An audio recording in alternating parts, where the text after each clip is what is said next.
Tonight we are going to spend some time together exploring a very simple idea from Zen Buddhism. It is an idea that has been passed quietly from teacher to student for many generations, carried like a candle flame from one pair of hands to the next. The idea is this: just to be alive is enough. Not that life must be perfect. Not that everything must be resolved. Just that this breath, this moment, this gentle unfolding of the evening is already whole, already complete, already worthy of your full attention. Before we begin, feel free to share what time it is and where you're listening from. There is an old Zen story about a teacher named Mazu who was gravely ill. A student came to him and asked, with great concern, "How are you, teacher?" And Mazu said simply, "Sun-faced Buddha, moon-faced Buddha." In the old scriptures, a sun-faced Buddha lives for 1800 years. A moon-faced Buddha lives for a single day and a single night. Mazu was saying, whether I have 1,000 years left or only this one evening, it is the same to me. If what remains of my life is one more day, that is not a fragment of a life. That is a whole life. Because wholeness was never about how long it lasts. Tonight, whichever kind of day you have had, whether you feel like you have all the time in the world or barely enough hours left to breathe, you are welcome here. There is nothing you need to fix before we begin. There is nothing missing from this moment that would make it more complete. So settle in. Let the weight of the day begin to ease. And when you are ready, let us begin our journey together. There is a line from the ancient Buddhist teachings that says, "Peace comes from within. Do not seek it without." It is one of those phrases that sounds almost too simple. And yet, like a stone worn smooth by a river, its simplicity is the result of something very deep wearing away everything that is not essential. Tonight, we begin with this simplicity. We begin with the question that lives at the heart of so much of our restlessness. Why is it so hard to simply be here? Why does the mind, even in the most beautiful and quiet moments, reach for something else? Something more, something different, something that is not yet here. It is a gentle question. There is no hurry in answering it, but it is worth sitting with, the way you might sit with a friend in the evening, not needing to solve anything, just being together with what is true. Let us begin with a story. There is a tale about a young traveler walking along a country road in the rolling hills of a green and misty land. It was late afternoon. The light was golden and low. The traveler had been walking for many hours, and the road ahead still stretched far into the distance. After some time, an old cart came along, pulled by a slow and patient horse. The driver, an older man with kind eyes and weathered hands, slowed beside the traveler and said, "You look like you could use a ride." The traveler was grateful. They climbed up beside the driver, and for a while, neither of them spoke. The wheels of the cart turned slowly over the dirt road. Birds called from the hedgerows. The air smelled of cut grass and coming rain. Then the driver asked, simply, "Where are you headed?" And the traveler, who was young and full of energy and dreams, began to speak.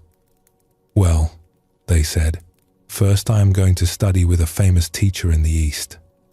I have heard he can teach you to see the world in a completely new way.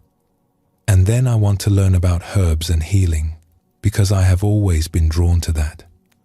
And then there is a monastery in the mountains where they practice silence for months at a time, and I want to try that.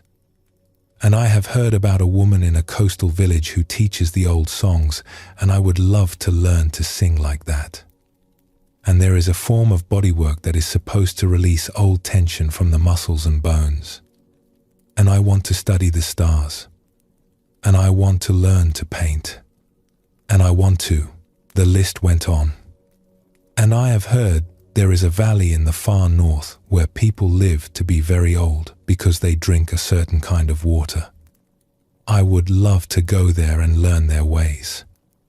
And there is a tradition of walking meditation I want to practice.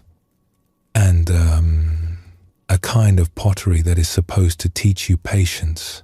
Each new desire was spoken with genuine warmth and enthusiasm. The traveler was not boasting. They were simply sharing the honest contents of their heart, the way a child might empty their pockets to show you all the treasures they have collected. And the contents were many. A whole lifetime of doing would not have been enough to hold them all. The driver listened quietly. He did not interrupt. He did not judge.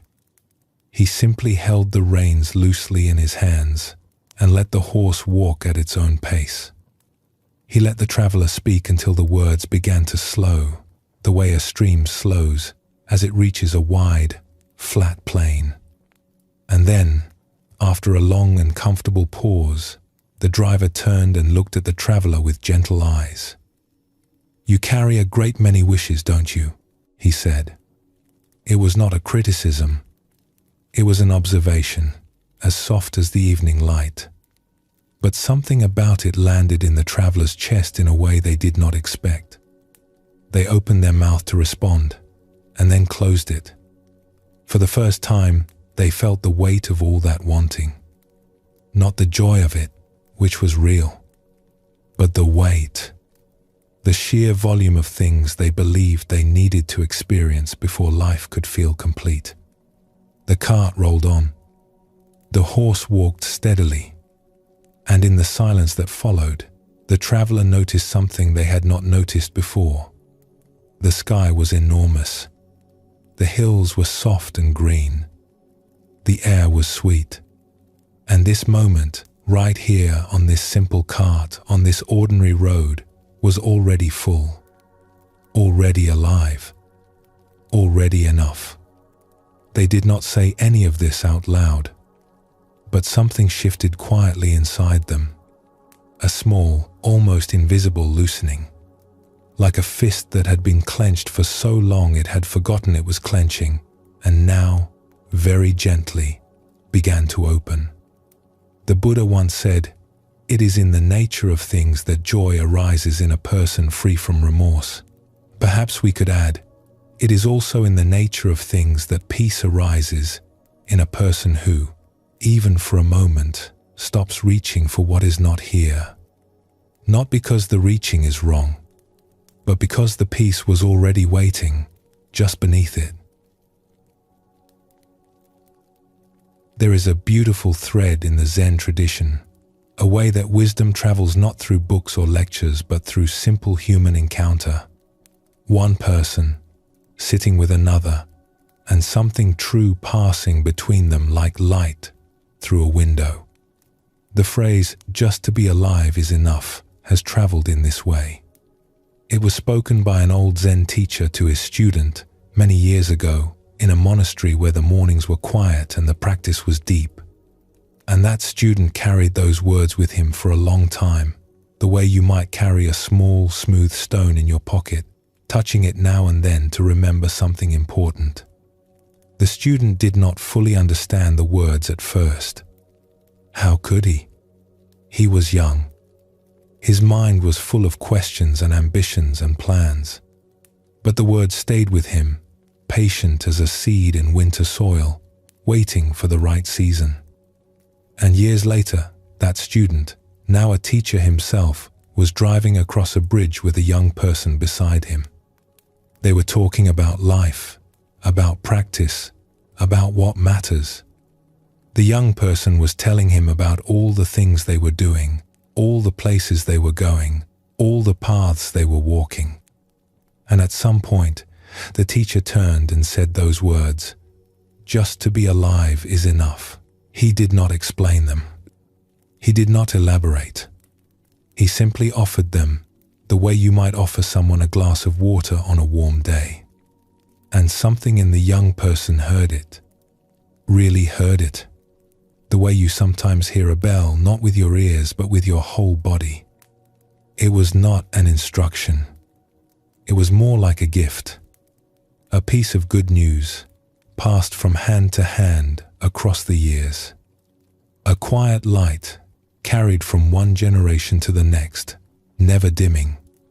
This is how the deepest teachings travel in the Buddhist tradition, not as rules to follow, but as invitations to taste something for yourself. The Buddha himself encouraged this spirit of gentle inquiry when he said, "Do not accept anything merely because I have said it. Test it for yourself. When you find that something leads to kindness, to benefit, to peace, then follow that path. Just to be alive is enough. You do not have to believe this tonight. You can hold it lightly, the way you might hold a feather in your palm, not gripping it, just noticing it is there." What is beautiful about this teaching is how gentle it is. It does not ask you to renounce your dreams. It does not say that wanting things is wrong or that your wishes are foolish. The traveler on the cart was not foolish for wanting to learn and grow and explore. That is part of being alive, and it is a lovely part.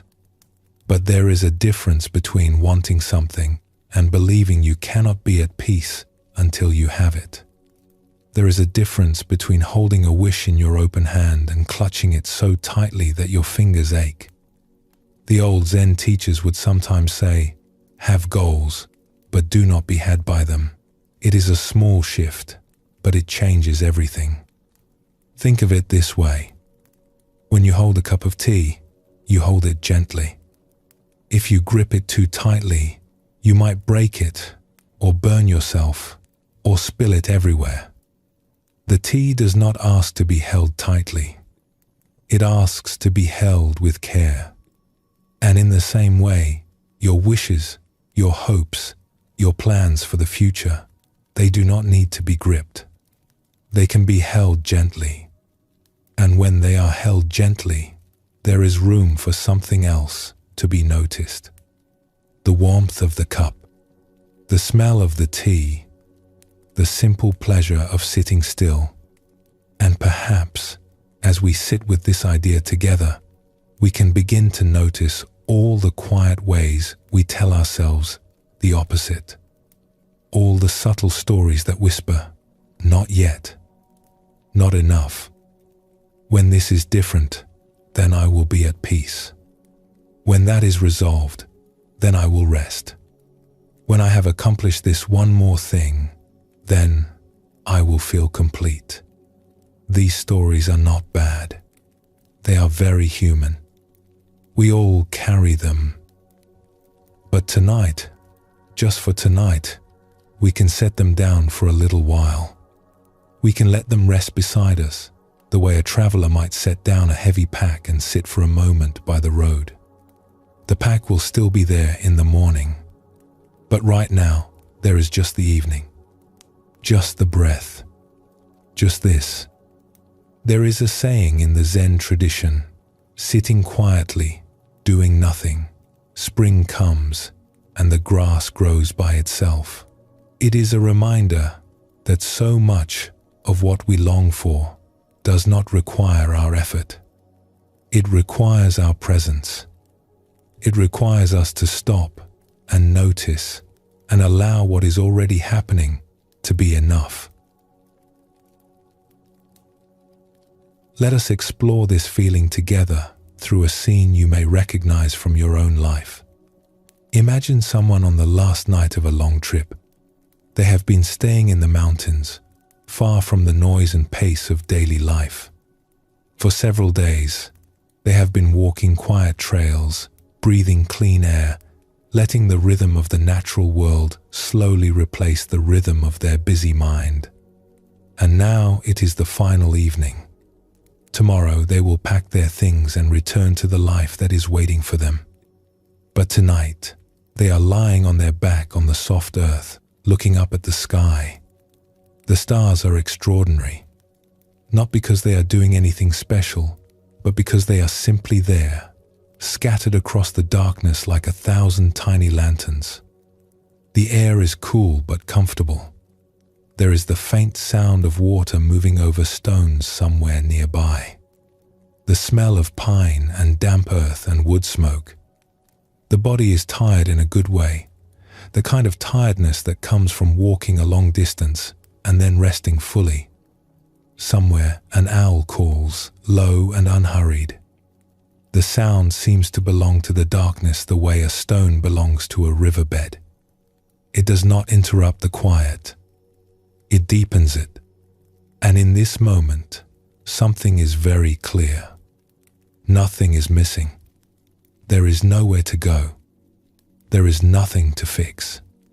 The mind is quiet, or if it is not entirely quiet, the thoughts that drift through it are like clouds passing across the face of the moon. They come and they go, and they do not disturb the stillness underneath. There is a phrase in the Zen tradition, mushotoku, which means without gaining mind. It points to those moments when we are simply present, not trying to get anything out of the experience, not measuring it or evaluating it, just being here. Lying under the stars, this person has, without trying, arrived at mushotoku. They are not trying to have a spiritual experience. They are not trying to be at peace. They simply are. And the peace arises on its own, the way dew appears on grass in the early morning, without anyone asking it to. A thought about work floats up. What needs to be done when they get back? A meeting, a conversation they have been putting off. And usually, this kind of thought would hook them. It would pull them out of the present and into the future, into planning and worrying and rehearsing.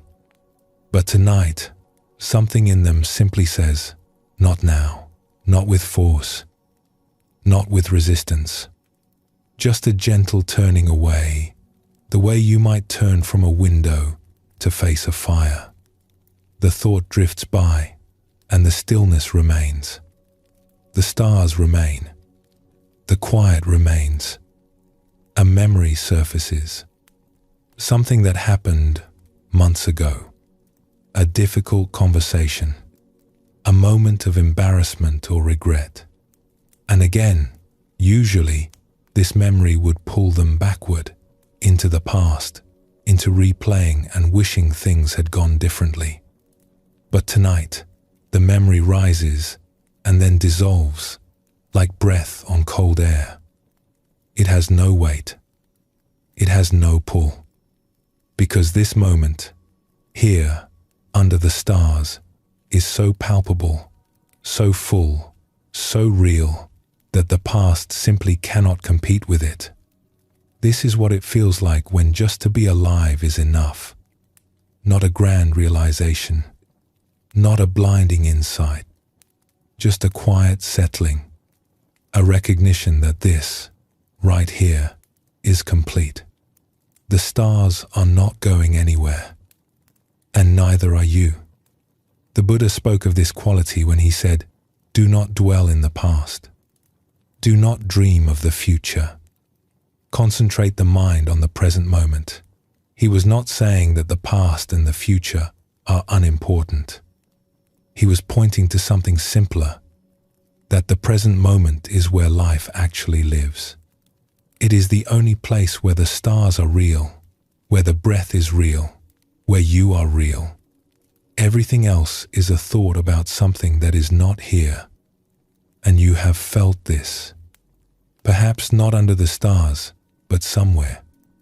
Some moment in your life when the noise fell away and something underneath became very clear. It may have lasted only a few seconds, but in those seconds you knew. You knew that nothing was missing. That just to be here, just to be breathing, just to be alive was enough. That knowing has not gone anywhere.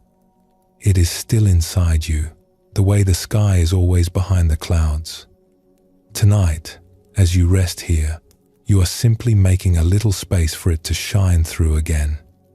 There is a verse sometimes attributed to the old masters that says, "The whole moon and the entire sky are reflected in one dewdrop on the grass." Think about that for a moment. Not the vast sky reflected in a vast ocean, which we might expect, but the whole sky in a single dewdrop. The teaching is that the smallest moment, the simplest experience, the quietest evening can hold everything. Wholeness does not require grandness. It can live in a single breath, in the flicker of a candle, in the sound of a cartwheel turning on a country road. You do not need extraordinary circumstances to feel that life is enough. You need only the willingness to be still for a moment and to notice what is already here. Let us visit one more story before we rest. There was an old woman who lived in a small house at the edge of a quiet village, nestled in a valley where the mountains met the plains. She had lived there for many years. Her house was simple. She had a wooden chair, a table, a bed, a small stove for cooking, and a window that looked out over the valley. Every evening, as the sun went down, she would light a single candle and place it on the windowsill. Then she would sit in her chair and watch the light fade from the sky. She did this every evening, without fail, in every season. In winter, when the frost crept across the glass, the candle made a small circle of warmth. In summer, when the long light lingered, the candle was almost unnecessary, but she lit it anyway, out of love for the ritual. The people of the village knew her, of course. They noticed that she seemed unusually content. She did not complain about the things most people complained about.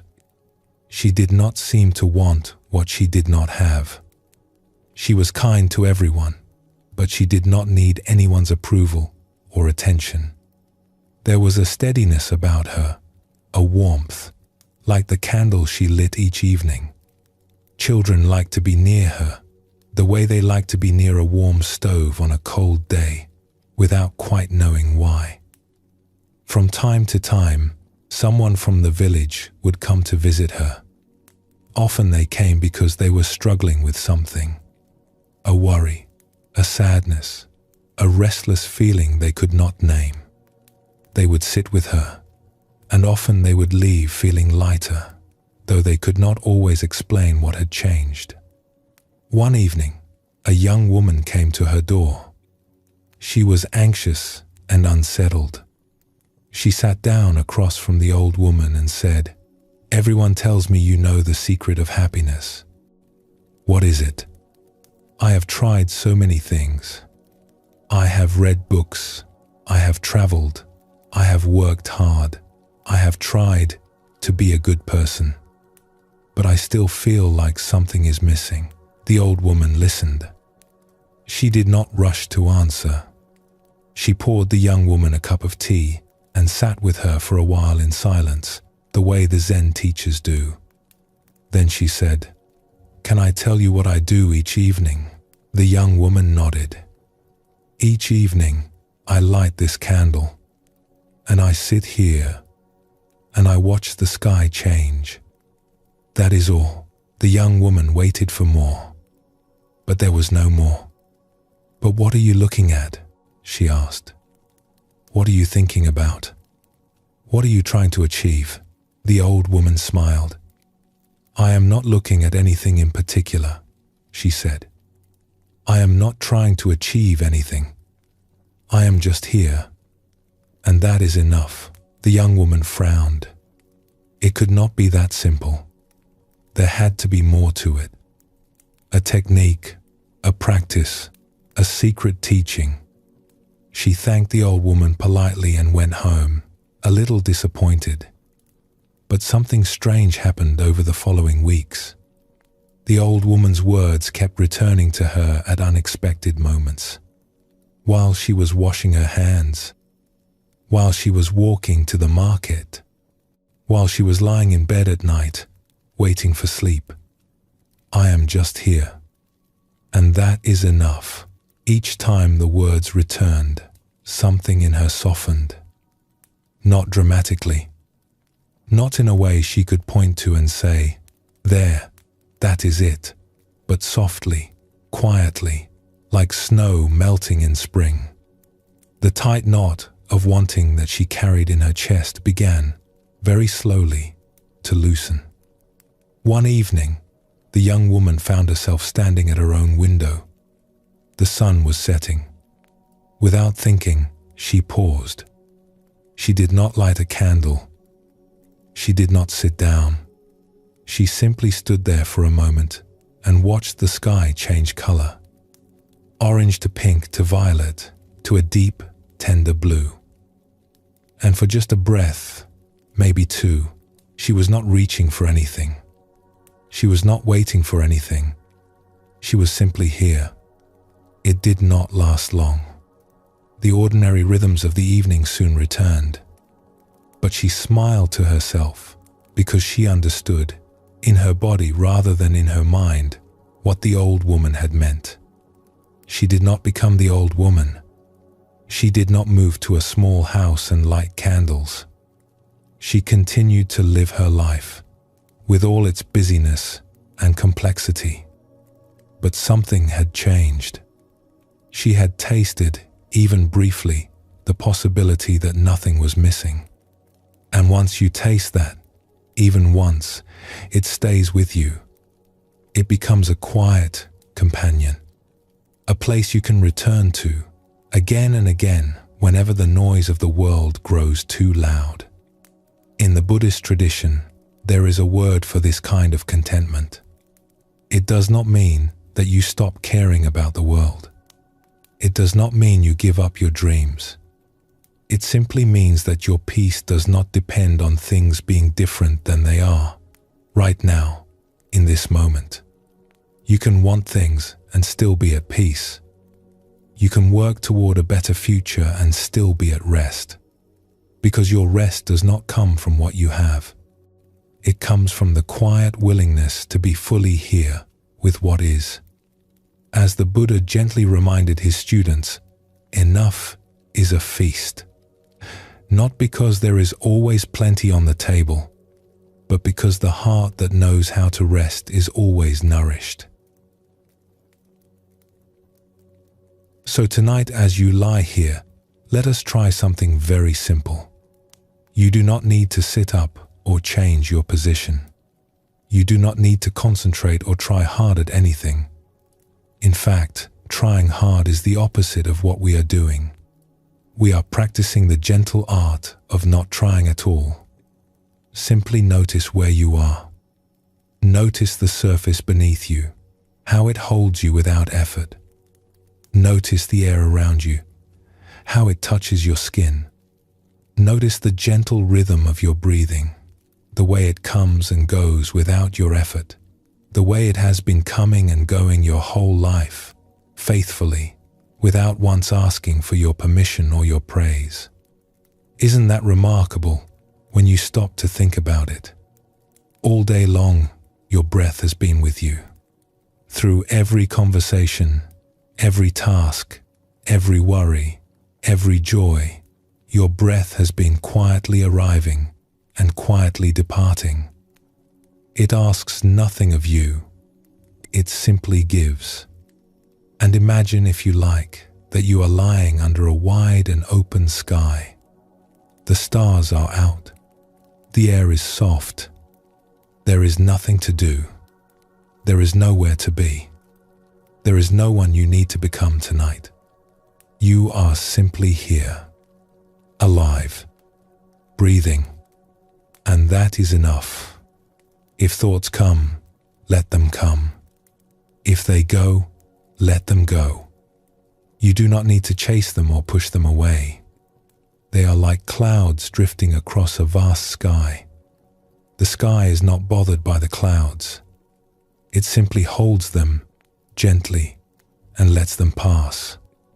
In the Zen tradition, They sometimes call this big mind, the mind that is spacious enough to hold everything without being disturbed by anything. You do not need to achieve big mind tonight. You are simply resting inside it, the way a bird rests inside the sky. And if, somewhere in this stillness, you catch a glimpse of that feeling, even just a flicker, the feeling that nothing is missing, that this moment is complete, then rest in it. You do not need to hold on to it. You do not need to understand it. Just let it be here with you, like candlelight on a windowsill. Quiet, steady, warm. Just to be alive is enough. Just to be breathing, just to be resting, just to be here together in this quiet moment. That is enough. The stars do not worry about whether they will shine tomorrow. They simply shine now. And whether this night is long or short, whether it stretches on for hours or passes in what feels like a breath, it is a whole night. The ancient teachers would say it this way: sun-faced Buddha, moon-faced Buddha. A life that lasts 1,000 years and a life that lasts a single day are both complete lives. Not because a single day is better than nothing, but because a single day, fully lived, is the whole thing. And tonight, however much of it remains, is your whole night, complete as it is.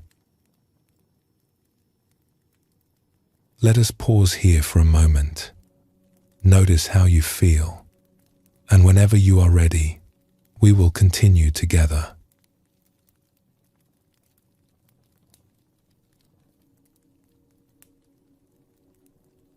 Let us explore a story about a fisherman who lived beside a wide, slow river.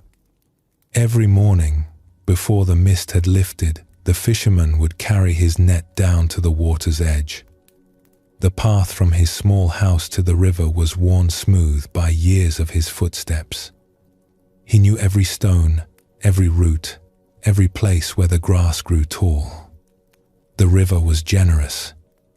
It was full of silver fish that flashed in the early light, and most mornings he would pull in enough for himself and enough to share with his neighbors. He was grateful for this. He loved the river. He loved the quiet of the early morning, the way the water looked almost silver before the sun was fully up, the way the birds began to call just as he reached the bank. But one season, something changed. His net began catching strange things. Instead of fish, he would pull up old objects from the riverbed. A worn-out shoe, heavy with mud. A rusted lantern with no glass left in it. A wooden box with nothing inside. Once, he pulled up a letter, but the ink had washed away so long ago that the paper was blank. He held it in his hands for a moment, this message from someone long forgotten, and then the paper dissolved between his fingers. At first, he was annoyed. He threw the objects back and cast again.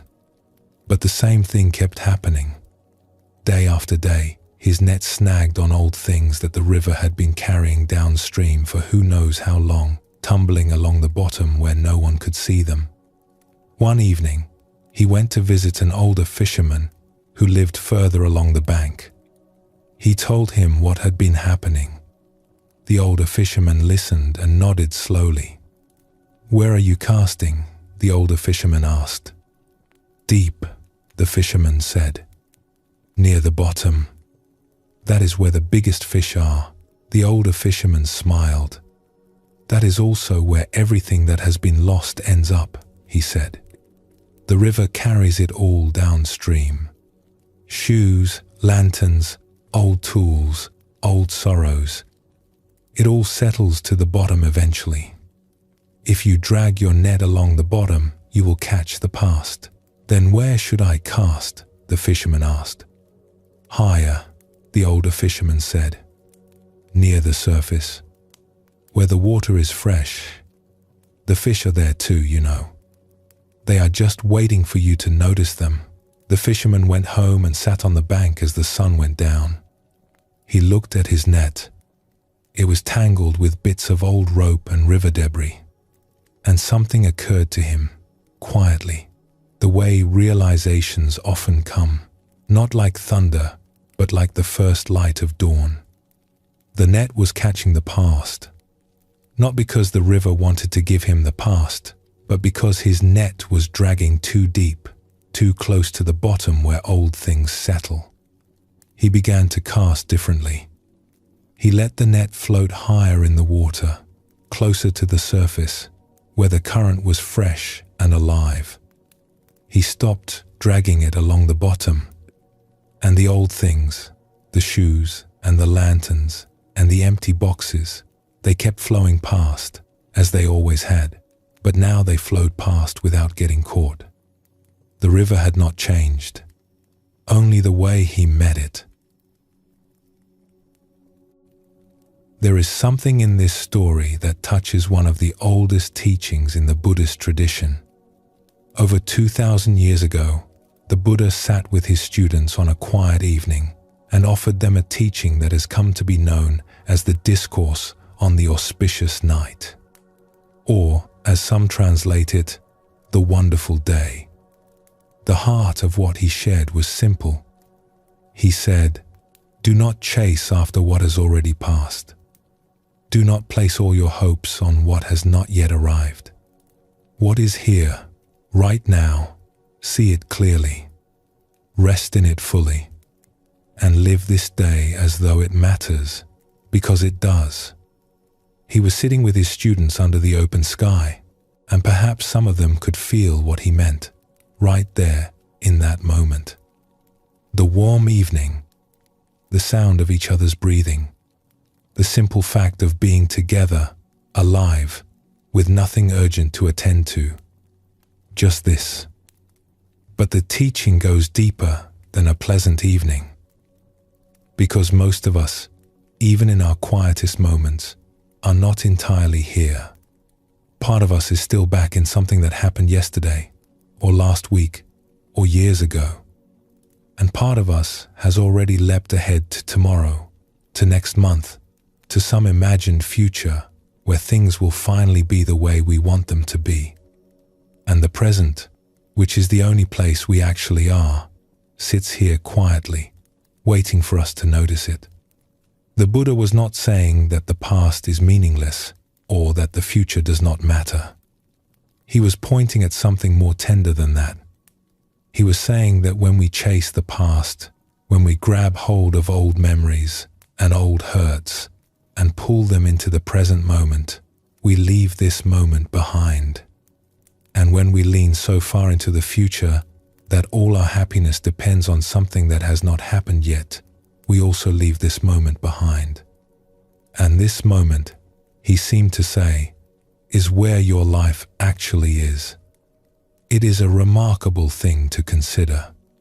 We spend so much of our energy managing the past and preparing for the future. And these are not useless activities. The past teaches us. The future invites us. But somewhere in the middle, between what has been and what might be, there is this quiet evening, this breath, this soft, unhurried moment. And how often do we really arrive here?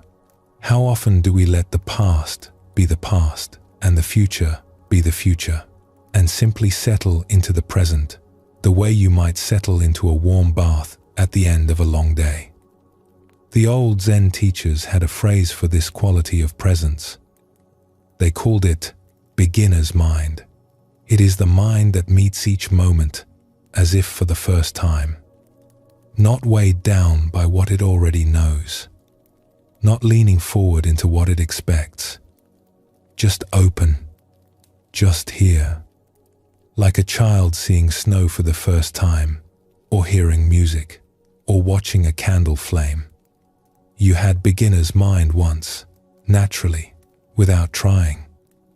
Every child does, and it has not left you.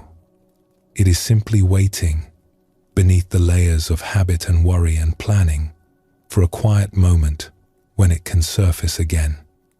Tonight could be that moment. There is a difference, you see, between remembering and chasing. We all remember things. That is natural. The mind holds images and feelings from our lives the way a riverbank holds the shape of the water that has passed over it. You can remember a person you loved. You can remember a place that made you happy. You can remember a difficult season and what it taught you. Memory, in this way, is gentle. It is part of being human. It is a kind of honoring. But chasing is something different. Chasing is when the memory reaches up and pulls you out of where you are. It is when you leave this room, this bed, this quiet evening, and you go back into something that is over. You replay a conversation you wish had gone differently. You revisit a time when things were better, and you ache for it. You turn an old regret over and over in your hands, as if examining it one more time might change what happened. That is chasing. And it is a kind of leaving, a quiet departure from the only place where you can actually rest. You can tell the difference between the two by how they feel in the body. When you gently remember something, there is a warmth to it, a softness. You touch the memory lightly, like touching the surface of water with your fingertips, and then you come back. But when you chase a memory, there is a tightening, a pulling forward, or a sinking back. The body leans. The breath changes. You are no longer here. You have gone somewhere else, somewhere that exists only in the mind, and the present moment fades like a room you have walked out of. The same is true of the future. There is nothing wrong with making plans, with hoping, with looking forward to things. That is part of the natural rhythm of a life. But when we place all our happiness on the other side of something that has not happened yet, we create a strange situation. We tell ourselves, I will be at peace when this is resolved. I will be happy when that arrives. I will finally rest when everything is in order. But that moment never quite comes, does it? Because when one thing is resolved, another takes its place. The finish line keeps moving, and we keep running toward it, not realizing that the place we are running from was already home. There is a saying sometimes shared among the old Zen teachers, if not now, when? It is a gentle question, not a demand, just a quiet wondering. If peace is not available in this moment, when exactly do we expect it to arrive? And what are we missing while we wait? Let us visit a story about this, one that comes from the tradition of meditation retreats. It is a story about how quickly we can leave peace behind and how close peace always remains. There was once a person who came to a retreat carrying a great deal of inner weight. For much of their life, they had struggled with a harsh voice inside them. A voice that criticized, that doubted, that reminded them of every mistake and shortcoming. It was an exhausting companion, this voice, and it had been with them for as long as they could remember. Some of us may know this voice.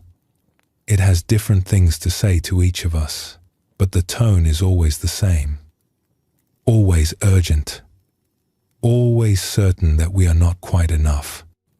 The retreat was held in a quiet place, a simple building surrounded by old trees and open fields. Each day, the retreatants would sit together in silence, morning and afternoon, and then meet briefly with a teacher to talk about what was arising in their practice. For the first few days, this person's inner world was stormy. The harsh voice was loud. The silence of the retreat seemed only to amplify it. But slowly, as the days went on, something began to shift.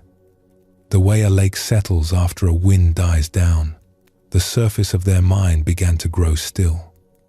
And one morning, something quite beautiful happened. It was early.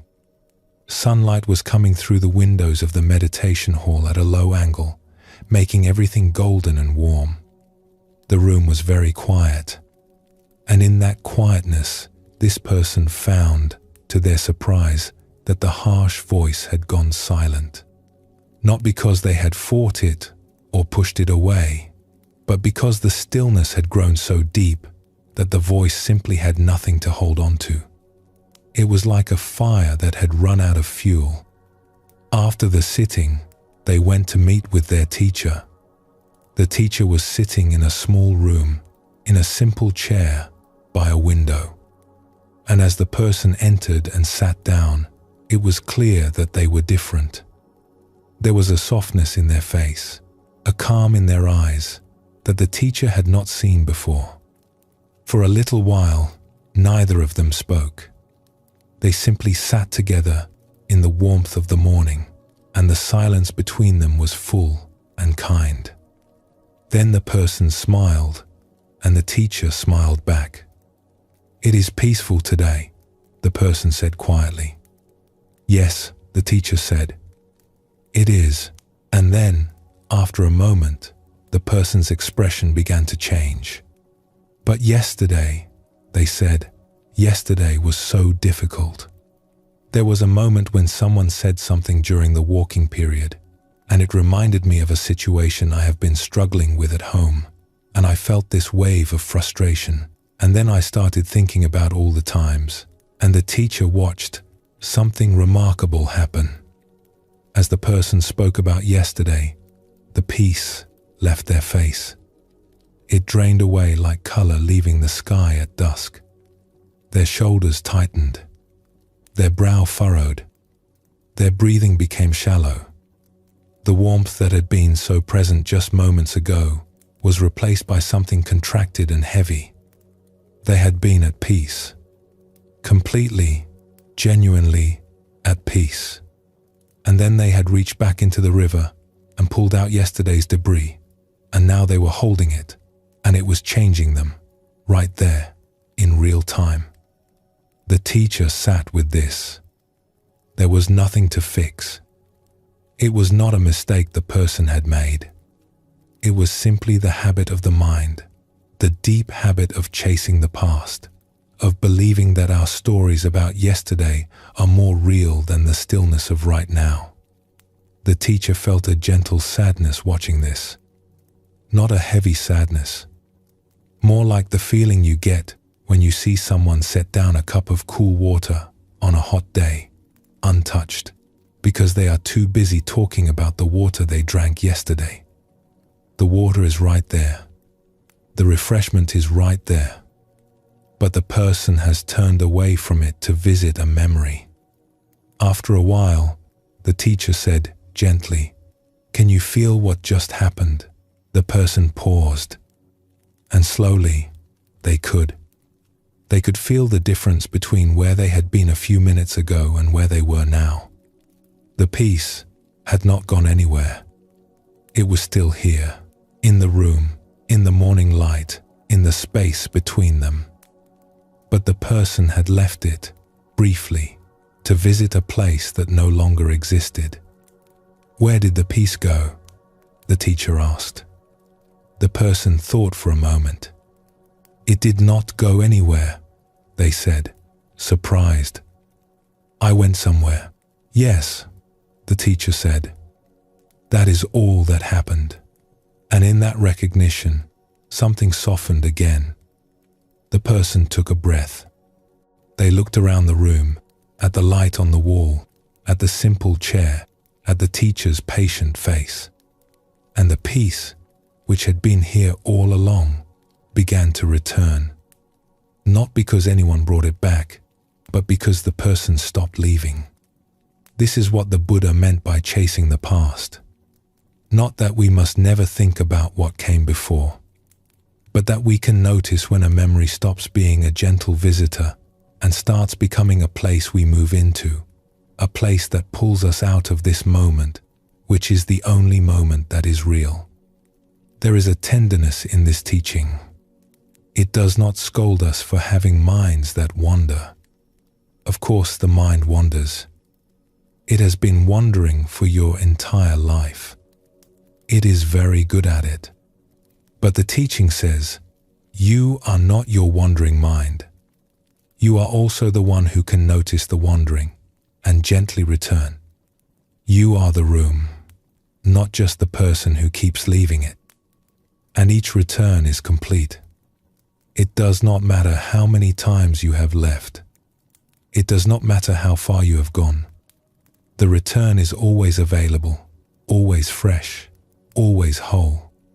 The Buddha once compared this to the way the ocean always tastes of salt, no matter where you dip your cup. In the same way, the present moment always tastes of peace, no matter how many times you have forgotten it. The teaching simply invites us to notice where we go and to gently come back, again and again, without judgment, without frustration, just a quiet return, the way a bird returns to its branch after circling the sky. Sun-faced Buddha, moon-faced Buddha. The old teachers understood that whether a day stretches out long before you or passes quickly, it is a complete day. Yesterday was one whole day. Today is another. Neither one is a fragment of something larger. Each one is the whole thing, if you are present for it. And so we do not need to drag yesterday into today to make today count. Today already counts. It counted the moment you opened your eyes this morning. It is counting right now. Let us rest with one more story before we move on. There was a potter who lived and worked in a small village. She had been making bowls and cups and plates for many years, and she was skilled at her craft. Her hands knew the clay the way a musician's hands know their instrument, with a kind of easy, intimate familiarity. She loved the feel of the wet earth between her fingers, the way it yielded and shaped itself under gentle pressure. She loved the sound of the wheel turning, steady and low, like a kind of humming. One day, she made a bowl that was, by her own estimation, the most beautiful thing she had ever created. The shape was perfect. The walls were thin and even. The glaze caught the light in a way that made it seem almost alive, shifting from blue to green depending on the angle. She placed it on the highest shelf in her workshop and looked at it every day with quiet pride. And then, one afternoon, the bowl fell from the shelf and broke. She gathered the pieces carefully and placed them in a cloth, and then she put the cloth on the same shelf where the bowl had been. And every day, she looked at the broken pieces the way she had once looked at the whole bowl. But now, instead of pride, she felt a kind of ache, a longing for what had been. If only she had placed it more securely. If only the shelf had been lower. If only, if only. Weeks passed, and she did not make another bowl. She would sit at her wheel, but her hands would not move. The clay waited, soft and ready, but she could not bring herself to begin. What was the point, she thought, when the beautiful things you make can be lost so easily? Her workshop, which had once been a place of warmth and creation, grew quiet. Dust settled on the wheel. The clay in its bucket began to dry around the edges. One afternoon, a child from the village wandered into her workshop. The child looked around at the quiet wheel, the untouched clay, the shelf with the cloth bundle. "What is in there?" the child asked, pointing at the shelf. "The pieces of something beautiful," the potter said.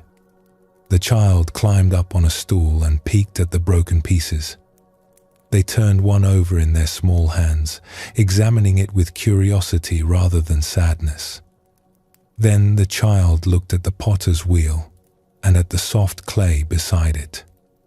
"Why don't you make a new one?" the child asked.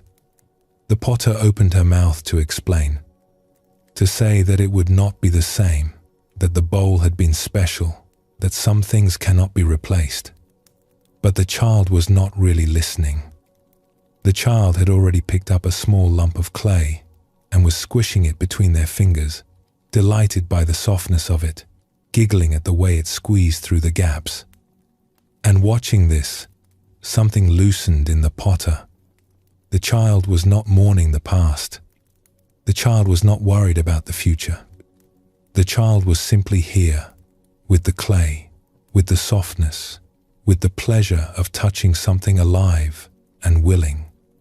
The clay was still wet. The wheel was still turning. The present was still offering itself, patient and ready and waiting. The potter did not make another bowl that day, but she did sit at her wheel again. She put her hands on the clay and felt its coolness, its willingness, the way it rose under her palms like something breathing. And she realized that she had been spending her days looking at broken pieces when the living clay had been right here all along. This is what happens when we chase the past. We sit with the broken pieces of something that is over, and we forget that the clay is still wet. The present is still offering itself to us, fresh and new, every single moment, not as a replacement for what was lost, but as something whole in itself, something that does not need the past in order to be beautiful. We all have our broken bowls. We all have things we look at on the shelf of memory and wish were still whole. A relationship that changed, a time of life that ended, a version of ourselves that we can no longer be. These are real losses, and they deserve tenderness. We do not need to pretend they do not matter, but the clay is still wet. That is the invitation. However much has been lost, however much has changed, the present moment is still here, still soft, still willing, still waiting for your hands.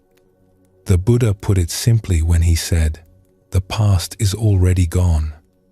The future is not yet here. There is only one moment for you to live, and that is the present moment." Quote, not as a command, not as pressure, just as a gentle reminder of where you actually are, where you have always been, where, in fact, you can never leave, no matter how far the mind travels. You are always, always here. And so tonight, as you rest here, you might notice that the mind wants to travel. That is what minds do. They are wonderful travelers. They can visit yesterday in an instant. They can leap to next week in the space between two breaths. And that is fine. There is nothing wrong with a mind that wanders. It is not a flaw. It is simply what minds do, the way rivers flow and birds fly and winds blow. It is their nature. But you can also notice, gently, when a thought is asking you to leave, when a memory from the day rises up and says, "Come with me, come back to this moment, relive it, examine it, worry about it." You do not have to follow. You can simply notice the invitation and choose to stay here.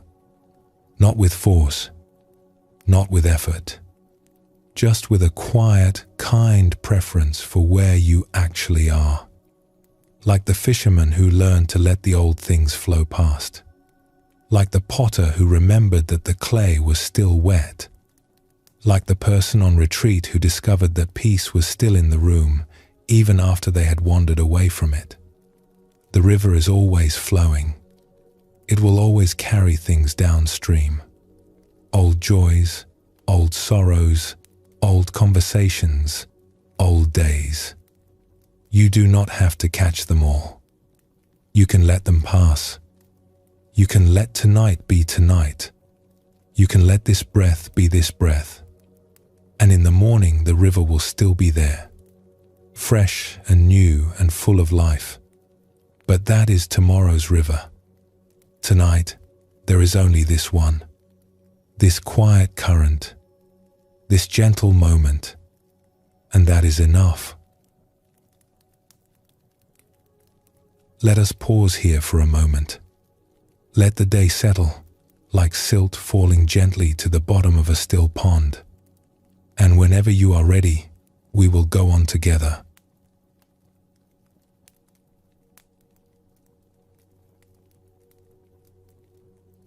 In the Zen tradition, there is a story about a traveler who arrived at a small, bare monastery, high in the hills.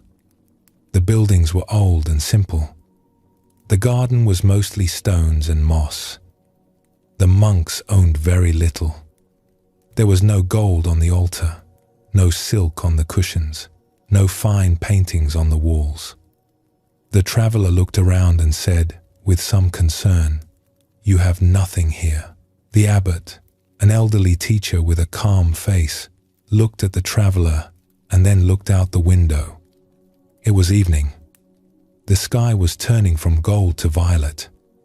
A cool wind carried the scent of pine through the open door.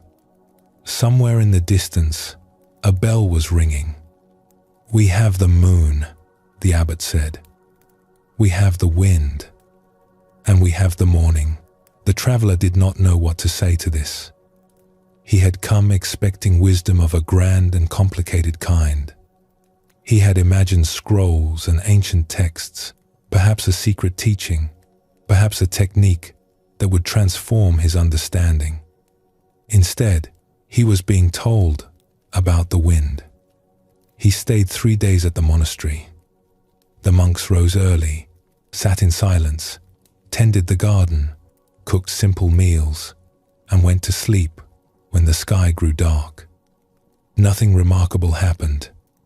No lectures, no ceremonies, no revelations. And yet, by the end of the 3 days, the traveler felt lighter than he had felt in years.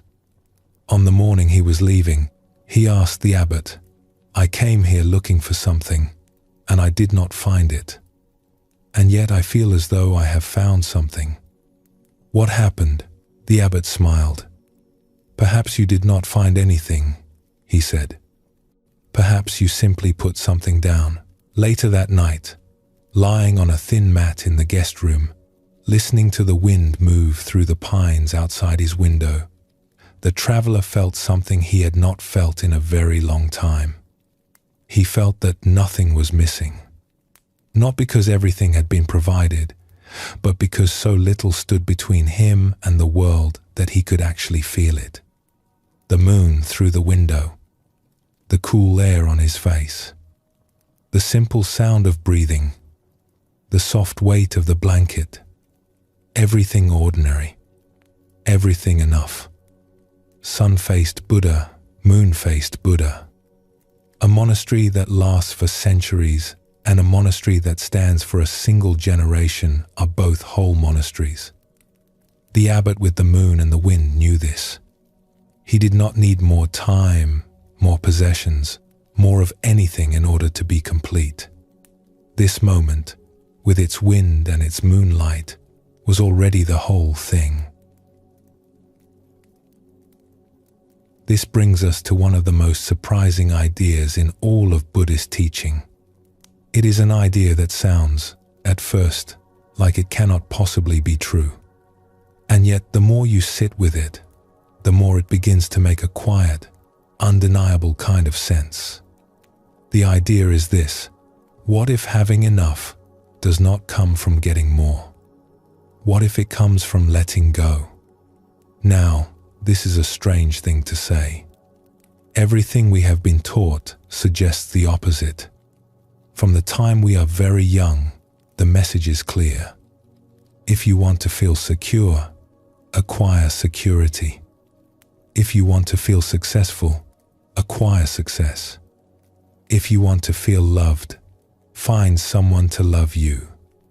If you want to be happy, get the things that will make you happy. More is more. That is the logic we have all been raised on. And there is a kind of truth to it, up to a point. We all need certain things: food, shelter, warmth, connection. The Buddha himself was careful about this.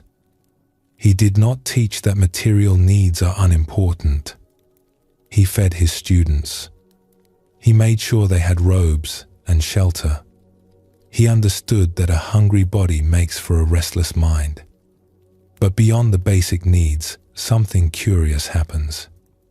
The more we acquire, the more we seem to need. The finish line moves.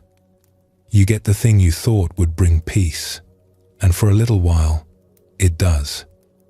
And then a new wanting arises. A new gap opens up. A new "if only" appears on the horizon. And you begin to wonder, is there an end to this? Is there a point at which you will finally have enough? It is like trying to fill a cup that has a hole in the bottom. You keep pouring, and the water keeps draining, and the cup never seems to stay full. Not because there is not enough water, but because the cup cannot hold it. And perhaps the solution is not to pour faster, but to look at the cup. What if the cup is not broken? What if the hole is actually the grasping itself, the relentless need for more? What if, when the grasping softens, the cup holds just fine? There is a verse from the ancient Buddhist texts that says, "Contentment is the greatest wealth." It is a teaching that has been passed down for over 2,000 years, and it has lasted so long not because it is clever, but because it is true. Not true in a way that denies real needs, but true in the way that a deep well is true. You keep drawing from it, and it keeps offering fresh water. The Zen teachers had a gentle way of pointing at this. They would ask, "What do you have to let go of in order to feel full?" It is a strange question. Our habit is to ask the opposite. What do I need to get in order to feel full? But the teachers were suggesting that fullness might already be here, underneath all the grasping, the way a clear sky is always behind the clouds. You do not create the sky by pushing the clouds away. You simply notice that the sky was there all along, once the clouds have thinned. Think of your hands. When they are clenched around something, holding tight, they cannot receive anything new. They are full, yes, but full of effort, full of tension. And the thing they are holding so tightly, often it is not even something they need. Often it is a worry, or a demand, or an old idea about how things should be. And yet the hands keep gripping, because letting go feels like losing something. But when you open your hands, even just a little, something shifts. There is air between the fingers. There is space. And in that space, there is room for whatever wants to come. A gift, a breeze, the hand of another person, the feel of warm earth or cool water, or nothing at all, just the openness itself, which turns out to be its own kind of richness. The Buddha once said, "If you let go a little, you will have a little happiness. If you let go a lot, you will have a lot of happiness. If you let go completely, you will be free." He was not talking about giving away your possessions or abandoning your life. He was talking about the inner grip, the way the mind holds on to its stories, its fears, its certainties, and in holding so tightly, misses the abundance that is already here. Let us explore this through a story. There was a gardener who tended a large plot of land at the edge of a village. The soil was rich and dark, the water supply was good, and the gardener was hard-working. Every year, they planted more. vegetables in neat rows, herbs along the borders, fruit trees in the corners, flowers between the paths, berry bushes along the fences. Each spring, the gardener would look at the plot and think, there is still room. And they would plant something new. Squash here, beans there, a row of sunflowers along the south wall, maybe some gourds, and another fruit tree, a small one, squeezed into the last open corner. The garden grew fuller and fuller. From the road, it looked abundant. Visitors would stop and say, "What a magnificent garden you have." But the gardener knew something the visitors did not. Underneath the appearance of abundance, the garden was struggling. The plants were crowded so tightly together that their roots competed for water. The tall ones blocked the light from the short ones. The soil, asked to feed so many mouths, was growing thin and tired. The fruit trees produced smaller and smaller fruit each year. The herbs had lost their fragrance. The flowers bloomed, but weakly, and not for long. The gardener worked harder. They watered more, weeded more, added more compost. But no amount of effort could overcome the basic problem. There was simply too much in too little space. The garden was full, but nothing in it was thriving. One day, an old neighbor came to visit. This neighbor had a garden too, a much smaller one, just a few beds and a single tree. But everything in that garden was extraordinary. The tomatoes were heavy and red. The herbs were fragrant enough to smell from the road. The tree was thick with blossoms every spring and heavy with fruit every autumn. The gardener asked, "How do you do it? My garden is 3 times the size of yours, and yet yours produces more." The neighbor smiled. "May I make a suggestion?" she said. "It will sound wrong to you, but try it anyway." "Of course," the gardener said. "Pull half of it out." The gardener stared. "Half, give the remaining plants room to breathe, room to grow, room to reach their roots deep into the soil. Right now, everything in your garden is starving because everything is competing with everything else. If you make space, what remains will flourish." "But I worked so hard to plant all of this," the gardener said. "Every seed was chosen with care.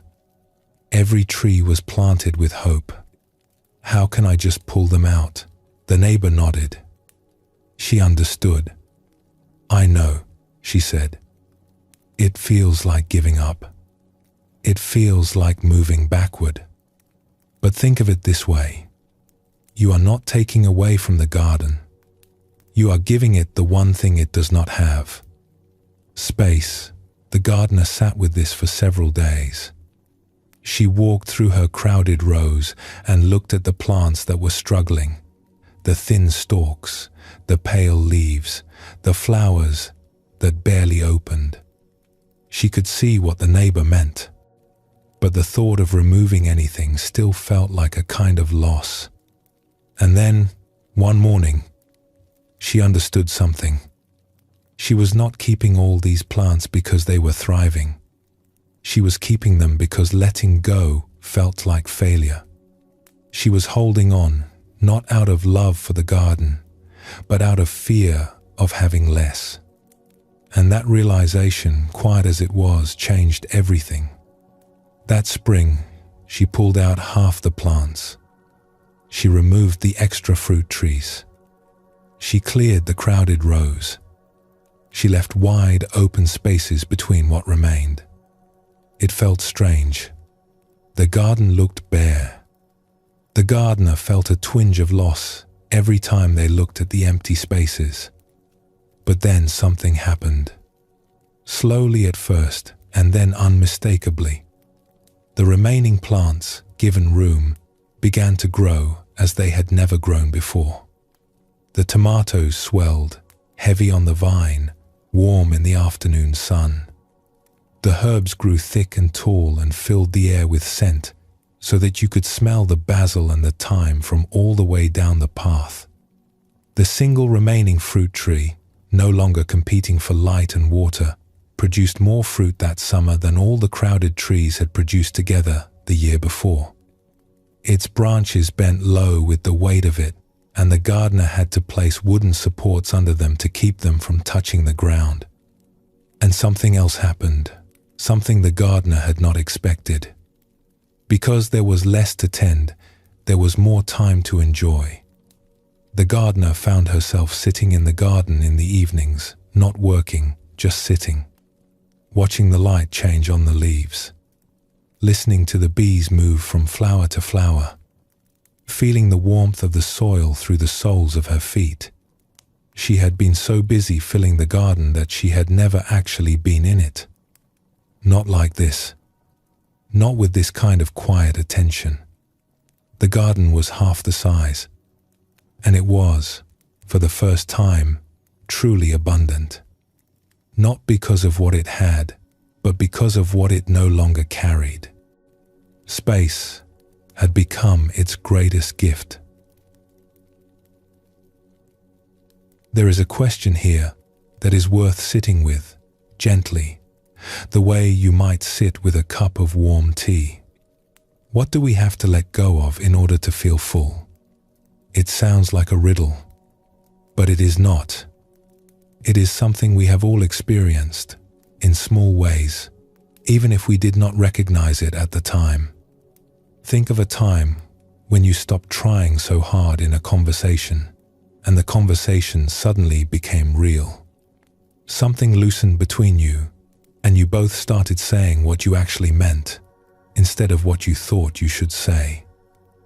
Or a time when you gave up trying to impress someone, and they liked you more because they were finally meeting you instead of the version of you that was performing. Or a time when you stopped worrying about whether a meal was perfect and simply enjoyed eating it, tasting the warmth, the flavor, the simple goodness of food shared with someone you care about. In each of these moments, you let something go. Some effort, some striving, some need for things to be a particular way. And in the space that opened up, something natural and warm flowed in. Not because you went and found it, but because it was already there, waiting for you to stop crowding it out. Like the gardener's plants, waiting for room to grow. The Buddha taught that some of the richest qualities in life, kindness, generosity, compassion, joy, these are not scarce resources. They do not run out when you share them. In fact, they grow. The more kindness you offer, the more kindness there seems to be. The more generosity you practice, the more generous life feels. These are what we might call abundant qualities. They do not obey the logic of scarcity. They obey a different, gentler logic altogether. Consider kindness for a moment. When you offer a small kindness to someone, a warm word, a moment of patience, a willingness to listen, do you have less kindness afterward? Or do you somehow have more? Most people, when they think about it honestly, find that kindness grows with use. It is like a well that refills itself. The more you draw from it, the deeper it becomes.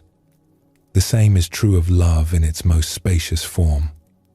Not the grasping kind of love that worries about whether there is enough to go around, but the kind the Buddhist tradition calls loving kindness, a warmth that does not depend on being returned, a goodwill that radiates outward the way a candle radiates light, without choosing whom to shine on. This kind of love is boundless. It does not diminish when it is shared. It is not a scarce commodity. It is, in its truest form, inexhaustible. And this is the quiet secret at the heart of the teaching about letting go. When you release the things that feel scarce, the grasping, the competing, the constant measuring of whether you have enough. What remains are the things that are abundant. Presence, warmth, the ability to notice beauty, the willingness to be kind. These have always been here. They were just hidden beneath the pile of things you thought you needed. And so the question becomes, what if we built our inner life around these abundant qualities rather than around the things that feel scarce? What if, instead of accumulating more, we practiced letting go of what crowds out the fullness that is already here? There is an old folk tale, told in many traditions across many lands, that speaks to this beautifully. It is one of those stories that sounds simple but grows deeper the more you sit with it. A farmer lived on the edge of a wide, rolling plain. He had a small house with a thatched roof, a small plot of land where he grew grain, and one horse.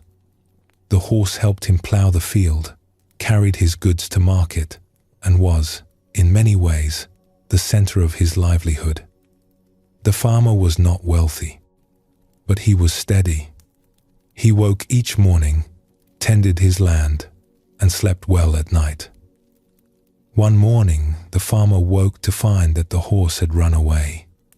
The gate was open, the rope was hanging loose, and the horse was gone. Just like that. His neighbors came by that day, gathering at his fence the way people do when something unfortunate has happened to someone else. "What terrible luck," they said, shaking their heads. "Your horse is gone. How will you manage?" "This is a disaster." The farmer looked at them calmly and said, "Perhaps." The neighbors exchanged glances. What a strange thing to say. Of course, it was a disaster. Anyone could see that. A week later, the horse returned, and it did not come alone. It brought with it 3 wild horses from the plains, strong and beautiful, their manes tangled with wind and grass. The neighbors returned, this time with very different expressions. "What wonderful luck," they said, beaming. "Now you have 4 horses. You must be the richest man in the village." The farmer said, "Perhaps." Again, the neighbors looked at each other. What did he mean, perhaps? He had 4 horses. That was clearly wonderful. The next week, the farmer's son was trying to ride one of the wild horses. The horse was spirited and unpredictable, and it threw the young man. He hurt his leg badly and would not be able to work in the fields for many weeks. The neighbors came again, their faces long. "What terrible luck," they said. "Your son is injured. What will you do?" "Perhaps," the farmer said. Not long after, officers came to the village looking for young men to join in a long and difficult labor far from home.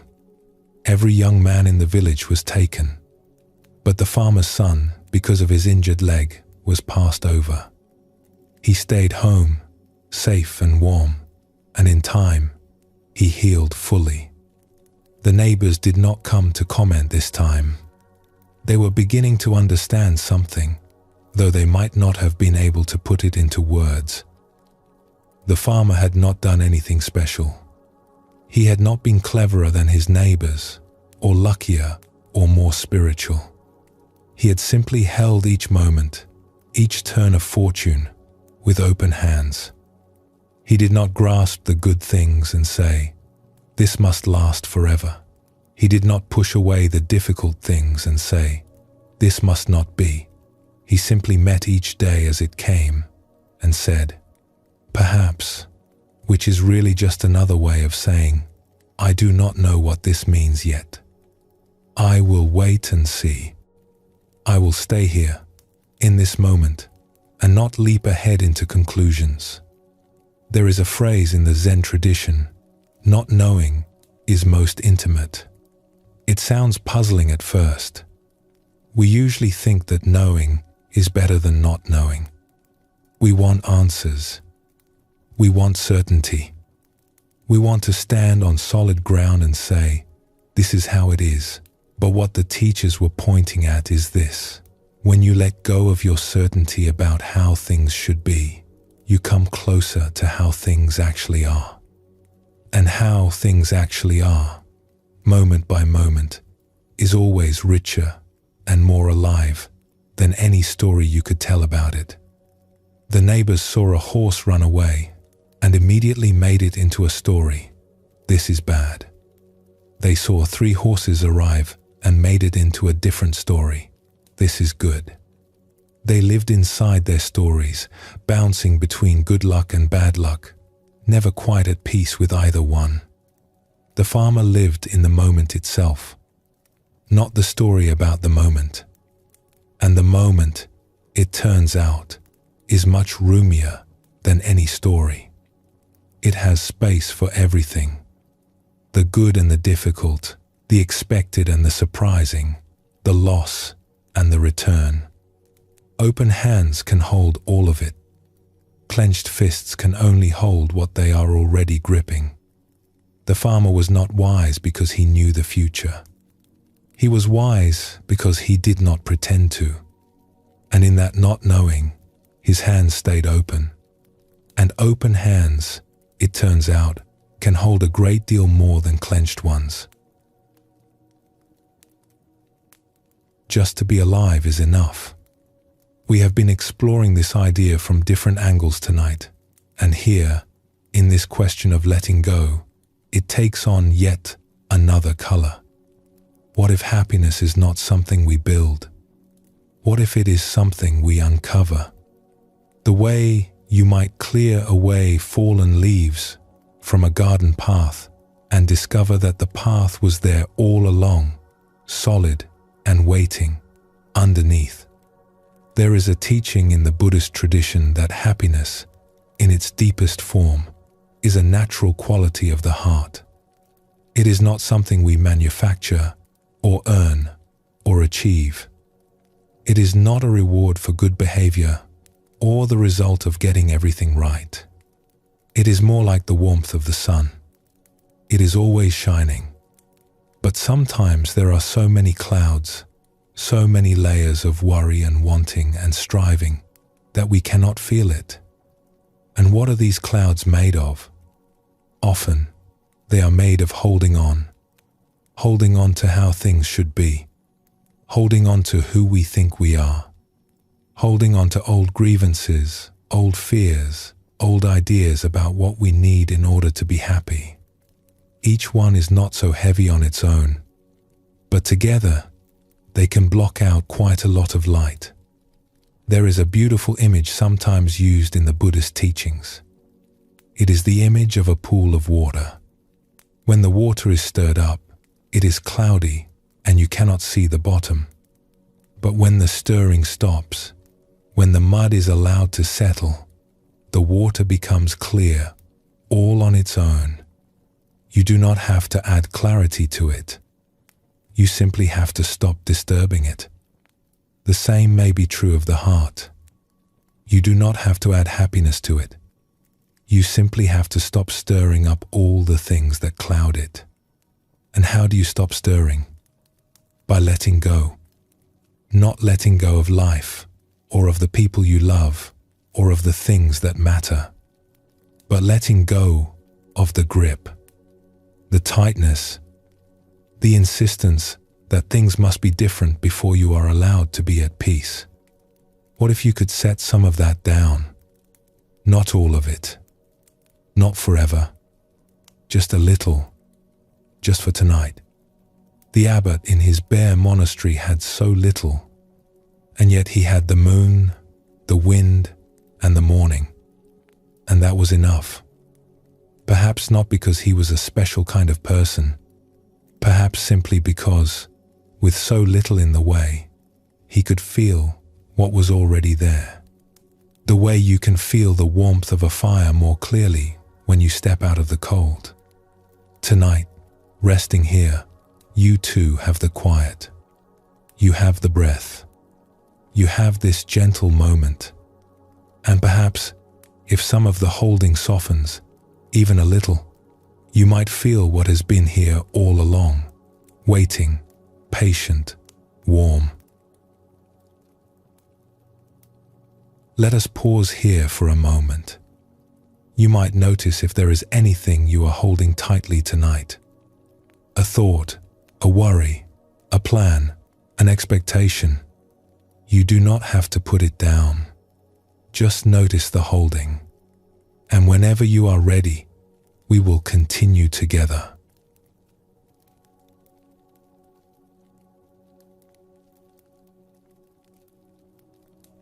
So far tonight, we have been resting with a gentle idea. The idea that just to be alive is enough. And we have explored it in the quiet places, under the stars, beside the river, in the garden where the plants finally had room to breathe. We have met it in the softness of a still evening and in the open hands of a farmer who said, "Perhaps." But there is a question that has been waiting patiently at the edge of all this softness. A question you may have already felt stirring, quietly, in the background. What about the hard days? It is one thing to feel that life is enough when the evening is calm and the sky is wide and everything is peaceful. Most of us have tasted that feeling, at least for a few breaths. But what about the days that are not peaceful?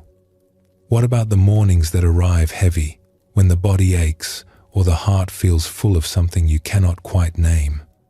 What about the seasons that bring uncertainty, when the ground beneath you does not feel as solid as it once did? Is this teaching only for the good times? Is enough something you can only feel when things are going well? This is an honest question, and it deserves an honest, tender answer. Because if just to be alive is enough, only works on the easy days, then it is not much of a teaching at all. It is more like a pleasant thought you hang on the wall and admire when the sun is shining. But the old Zen teachers did not offer pleasant thoughts. They offered something more durable than that. Something that could hold the full weight of a human life, the bright parts and the dim parts alike. Let us turn to a story that has lived at the heart of the Zen tradition for over 1,000 years. It is one of the most beloved stories in all of Zen, and it is only a few words long. But those few words hold something vast. Long ago, in a monastery tucked into the hills where the mist gathered each morning like a soft grey blanket, there was a great Zen teacher. He was very old, and he had been teaching for many, many years. Students traveled great distances to sit with him, crossing rivers and climbing mountain paths to reach the monastery gate. They came to learn from his stillness, to receive whatever he had to offer. He was known not for complicated teachings, but for a kind of radiant simplicity. Being near him was, people said, like sitting beside a warm fire on a cold evening. You did not need to understand anything. You just felt warmer. He taught in the old way, not through lectures, but through presence. Through the way he poured tea. Through the way he listened. Through the unhurried way he moved from one room to another, as though each step were a complete journey in itself. As the years went on, this teacher's body began to grow tired. He moved more slowly. He rested more often.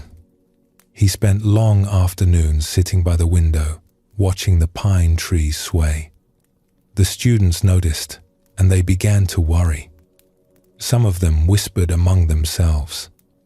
Others simply sat with him more quietly, more carefully, as if trying to hold on to every remaining moment. One day, a student came to visit. He sat down beside the old teacher and asked, with great gentleness, "How are you, teacher?" And the teacher looked at him and said, simply, "Sun-faced Buddha, moon-faced Buddha." That was all. No explanation. No reassurance. No complaint. just those few quiet words. The student sat with them. The room was still. Outside, a bird sang a single clear note.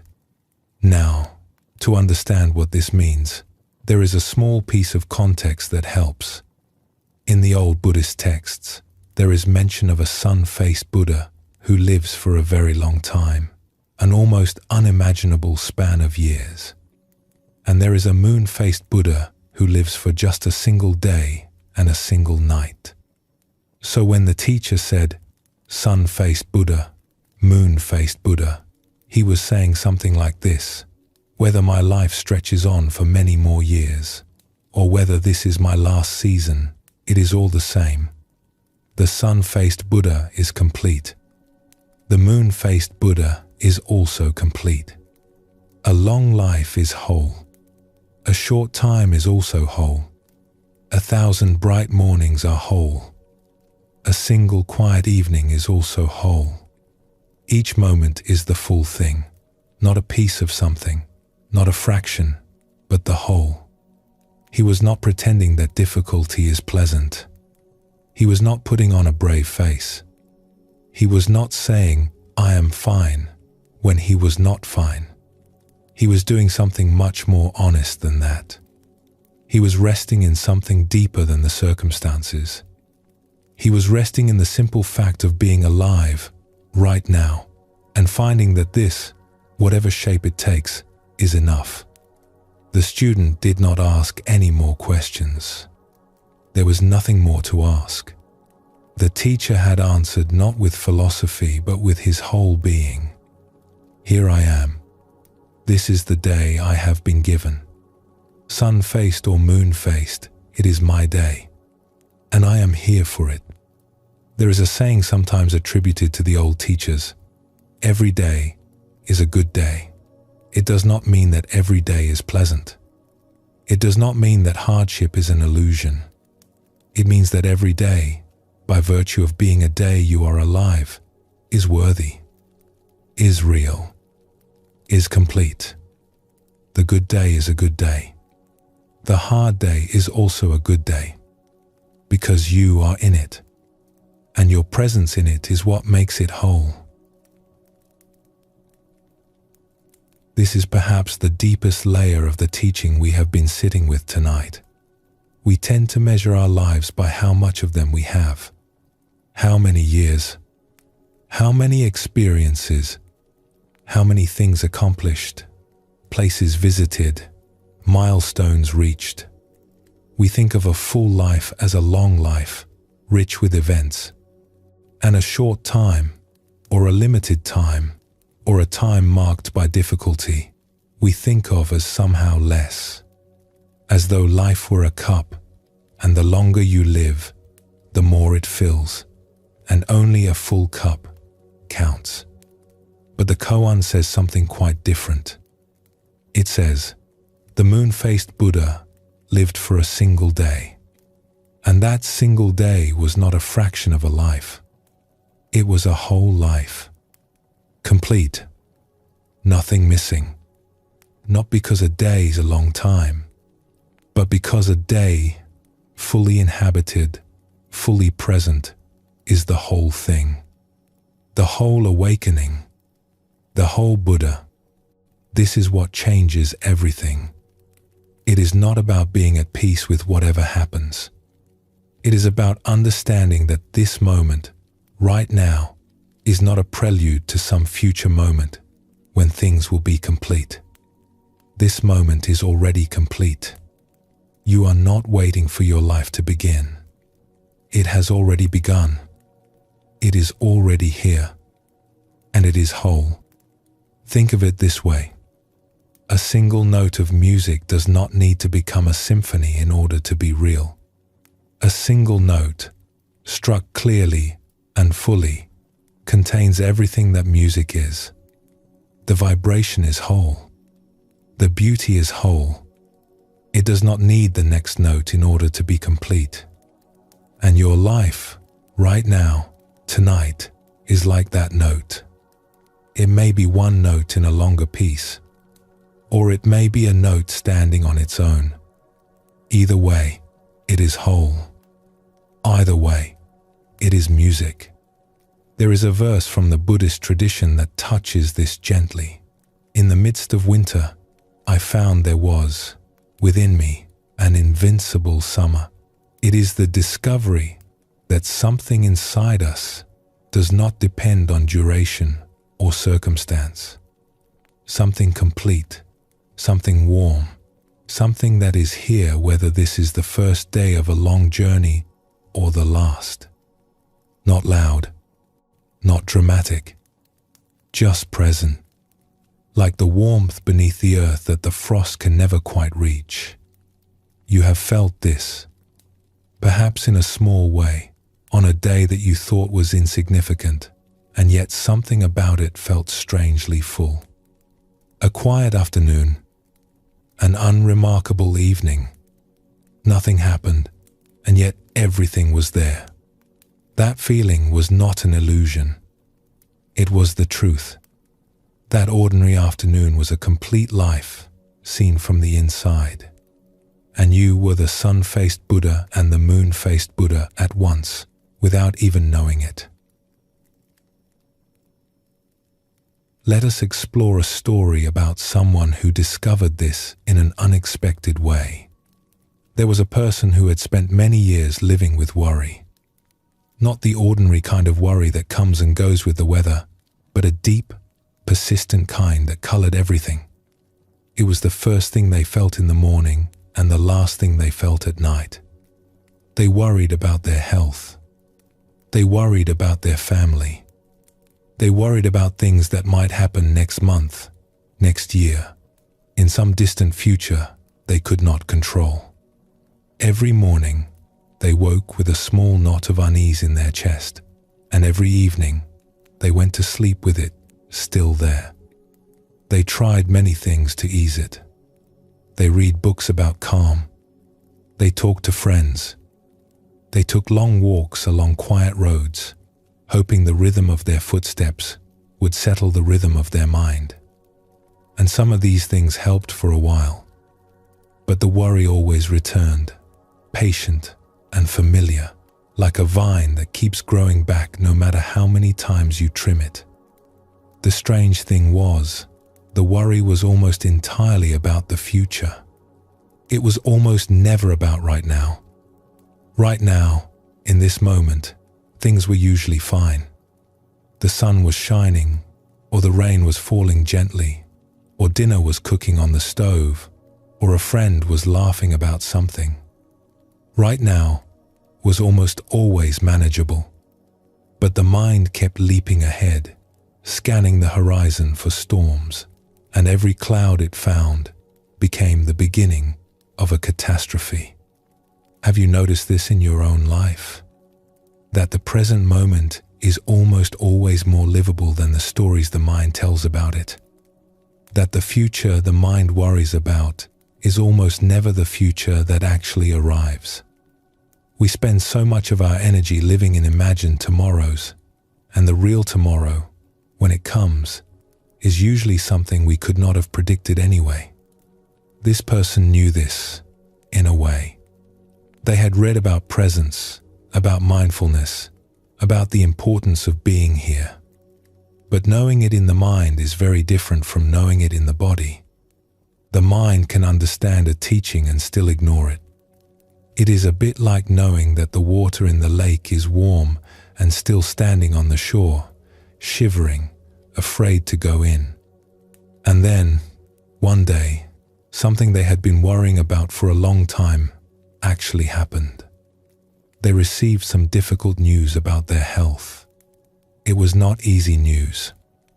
It was the kind of news that changes the shape of your days. The kind that makes you look at the calendar differently and at the faces of the people you love more carefully. And here is the surprising part. The worry stopped. Not all at once, and not because the news was good. It was not good. But something inside them shifted in a way they had never expected. For years, they had been living in a kind of war with the future, constantly bracing, constantly preparing for something terrible that might happen. And now, the thing they had been bracing for was here. It was not in the future anymore. It was the present. And the present, it turned out, was manageable. It was real and solid, and you could stand on it. It was not pleasant. It was not what they would have chosen, but it was real. And there was something almost restful about that. The long, exhausting battle with what if was over. They no longer had to imagine the worst, because they were already in it, and they were still here.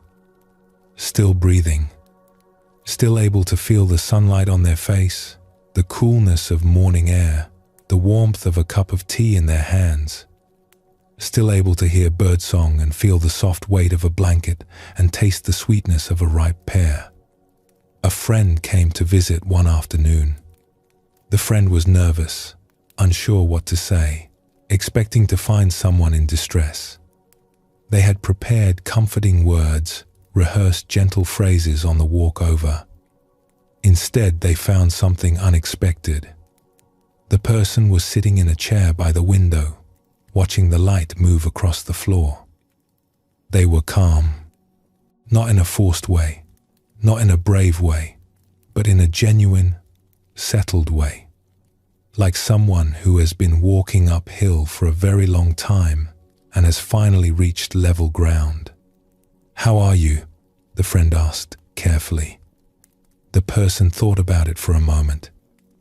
A real moment. Not the polite pause before a polite answer, but a genuine consideration. "You know," they said, "I think I am more at peace now than I have been in years." The friend did not understand this. It did not make sense. How could someone be at peace when life had just become so much harder? But the person understood. They had spent so many years running from a fear that the fear itself had become more exhausting than the thing they feared. The worry had taken more from them than the reality ever could. And now that the reality was here, there was nothing left to run from. There was only this moment, this room, this afternoon light falling through the window in long warm strips, this breath. "I spent so many years being afraid of this," the person said quietly. "And now that it is here, I realize that right now is all I ever had. And right now is enough." The friends sat with this.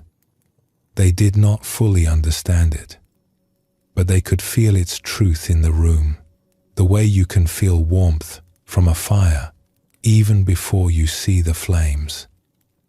The Buddha once said, "There is no fear for one whose mind is not filled with desires." This person had lost their greatest desire, the desire for things to be different than they were, and in losing it, they had found a kind of freedom they had never known was possible. Not the freedom of getting what you want, but the freedom of no longer needing things to be other than they are. The freedom of being fully, completely here. Sun-faced Buddha, moon-faced Buddha. Whether this chapter of life stretches on for many years or for just this afternoon, it is a whole chapter. And this person, sitting in their chair by the window, watching the light move across the floor, was living a complete life. Not a diminished one, not a partial one, a complete one. There is something very tender about this story. It is not a story about things working out. It is not a story about someone getting better, or finding a cure, or receiving good news. It is a story about someone discovering that peace was never in the future at all. It was always in the present. It was always right here, in this room, in this breath, in this cup of tea held between two warm hands. We spend so much of our lives waiting for peace, waiting for the right conditions, waiting for the storm to pass, the problem to resolve, the worry to lift. And there is nothing wrong with hoping for good things. But the teaching gently asks, what if you did not have to wait? What if the peace you are looking for is already available, not in the future, not in some better version of your life, but right here, in this version, the one you are actually living? The old teachers called this everyday mind. It is the mind that does not require special circumstances. It does not need the retreat or the mountain or the perfect evening. It finds peace in the ordinary, in the worn and familiar, in whatever is happening right now. Everyday mind chops vegetables and washes dishes and walks to the market and sits with a friend, and in all of these things, it is at rest. Not because the activities are restful, but because the mind has stopped looking elsewhere for what it already has. There is another story, quieter than the last, that comes from the same spirit. It is a story about sitting with someone and what that can mean. A teacher received word that someone in a nearby village was going through a time of deep sorrow. They had lost someone dear to them, and the grief was very fresh, like a wound that has not yet had time to begin healing. The teacher decided to visit, not to offer advice or wisdom, just to be there. Sometimes, the most important thing one person can do for another is simply to show up and stay. When the teacher arrived, they found the person sitting in a small garden behind their house. It was late afternoon. The light was warm and golden, the way it gets when the sun is low and everything it touches seems to glow from within. There were flowers along the edges of the garden, purple and white and soft yellow. A small stone path wound between the beds, and the sound of birds was everywhere, clear and bright and unhurried, the way birdsong always is, indifferent to our sorrows, continuing its ancient conversation with the sky. The teacher sat down beside the person on a simple wooden bench. They did not speak right away. There is an old tradition in many contemplative paths of simply being with someone, not trying to fix anything, not offering advice or consolation, not filling the silence with words that, however well-meaning, cannot reach the place where grief lives. Just sitting together, sharing the weight of the moment by being willing to be inside it. And so they sat. The grief was there. It was not hidden. It was as present in the garden as the flowers and the birdsong and the warm light. The teacher did not try to make it go away. They simply let it be there, alongside everything else, alongside the smell of earth and blossoms, alongside the feeling of the bench beneath them, solid and worn, alongside the slow golden turning of the afternoon. Minutes passed, maybe many minutes. Neither of them counted, and after a while something remarkable happened. Not a miracle, not a sudden lifting of sorrow, just a quiet widening. The person who was grieving looked up at the sky. They noticed the clouds moving slowly overhead, soft and white against the blue. They felt the warmth of the sun on their arms. They heard a bee moving from flower to flower, a low, contented hum. And for just a moment, without the grief going anywhere, without anything being fixed or resolved, they also felt something else. They felt alive. Not happy, not relieved, but alive. Fully, palpably alive. As though the very fact of being here, in this garden, in this light, with this other person beside them, was itself a kind of gift. Not the gift they would have asked for, but a gift nonetheless. The teacher felt it too. Sitting there in that garden, with the light fading slowly and the birds still singing their patient songs, there was a fullness to the moment that had nothing to do with whether things were going well or badly. It was more basic than that, more ancient, like the feeling of solid ground beneath your feet, which is there on good days and difficult days alike. Like the feeling of breath in your lungs, which does not ask whether you are happy or sad before it arrives. Just to be alive, even in sorrow, even in the quiet, heavy tenderness of loss. Even here, enough. Not because the sorrow does not matter. It matters deeply. But because this moment, even this one, is whole.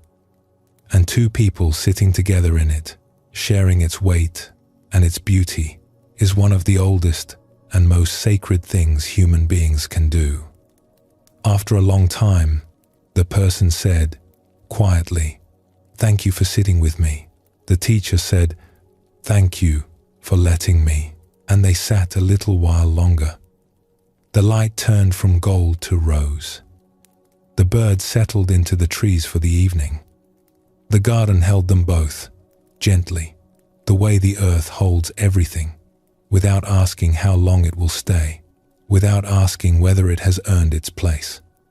Just holding, just being, just enough. What these stories share is something the old Zen teachers understood deeply, that a life does not need to be long in order to be whole, and a moment does not need to be perfect in order to be complete. The sun-faced Buddha and the moon-faced Buddha are not two different experiences of life, one good and one bad. They are two different durations of the same completeness. One lives for ages. One lives for a day. And the teaching is that the one who lives for a day did not receive less, did not get a smaller portion, did not miss out. Because one day, fully lived, fully present, fully here, is the whole thing. And this is what connects the koan to everything we have explored tonight. The person who stopped worrying did not find peace because their circumstances improved. They found peace because they finally arrived in the present moment, fully, without reservation. The teacher in the garden did not find fullness because the sorrow lifted. They found fullness because they were willing to be completely present for what was here, whatever it was, for however long they had. That is what makes a life whole. Not its length, not its ease, but the completeness of your presence inside it.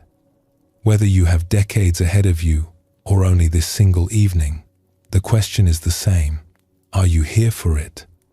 Are you willing to inhabit this moment as though it were a complete life? Because it is. The teaching does not ask you to stop being human. It does not ask you to stop wanting things to go well or hoping for more time. It only asks, can you recognize that this moment, right now, is not a fragment? It is the whole thing, and you are inside it. And that is enough. Sun-faced Buddha, moon-faced Buddha, both whole, both here, both complete, not because of how long they last, but because of how fully they are lived. Let us pause here for a moment. There is no need to carry any of this forward. Just rest with whatever is here, and whenever you are ready, we will continue together.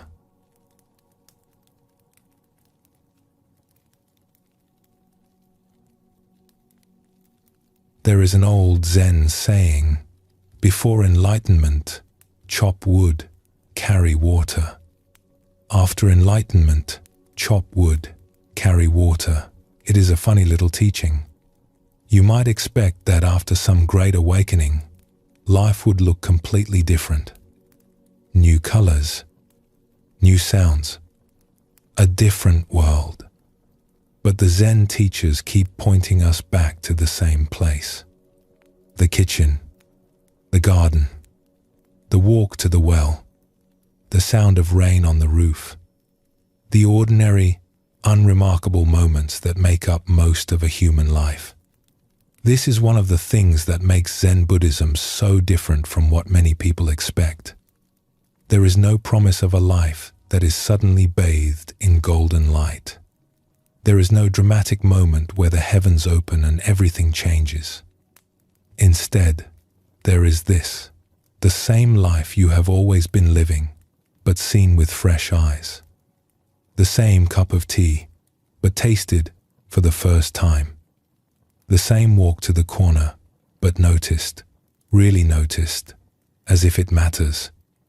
Because it does. And here is the question this raises, gently, for all of us. Can the teaching we have been sitting with tonight live in the ordinary? Not just in the starlit evenings and the quiet retreats and the deep, still moments of insight, but in the noise, in the busyness, in the morning rush and the long afternoon and the pile of things that need doing before the day is done. Can, just to be alive is enough, survive contact with a Monday morning? Let us explore a story. A busy person, feeling overwhelmed by the pace of their life, went to visit a teacher. They had heard that this teacher could help people find peace, and peace was what they needed. Badly. They sat down across from the teacher and said, "Right away, I have no time for stillness. I have too many responsibilities. My days are full from the moment I wake up to the moment I fall asleep. I have people depending on me. I have work that cannot wait. I barely have time to eat, let alone sit and be quiet." The teacher listened. Then, without saying anything, the teacher reached for the teapot and began to pour tea into the person's cup. The tea rose to the brim, and the teacher kept pouring. The tea spilled over the edge, across the saucer, and onto the table, a thin stream of golden liquid pooling on the wood.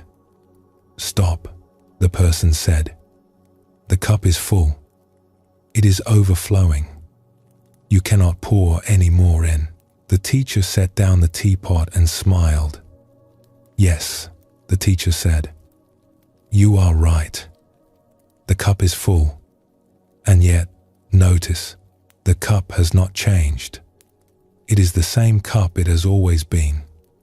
It has always been enough to hold exactly what it was meant to hold." The person frowned. "I do not understand. Your life is very full," the teacher said. "I believe you.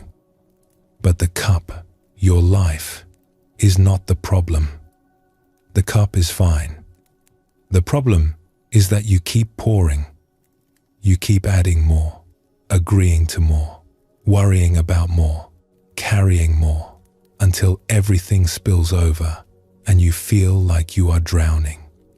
But the cup itself has always been sufficient. It is the pouring that is exhausting you, not the cup." The person sat with this. It was not what they had expected to hear. They had expected a technique, a practice, a secret method for fitting more peace into an already overcrowded schedule. Perhaps a special breathing exercise that only takes 3 minutes, or a way to meditate while commuting. Instead, they were being told something simpler and stranger. You do not need more room. You need to stop filling the room you already have. "But how?" the person asked. "Everything on my plate is important. I cannot just stop." The teacher nodded. "I am not asking you to stop," the teacher said. "I am asking you to notice something. When you wash the dishes tonight, are you washing the dishes? Or are you washing the dishes while also planning tomorrow, replaying yesterday, and worrying about next week?"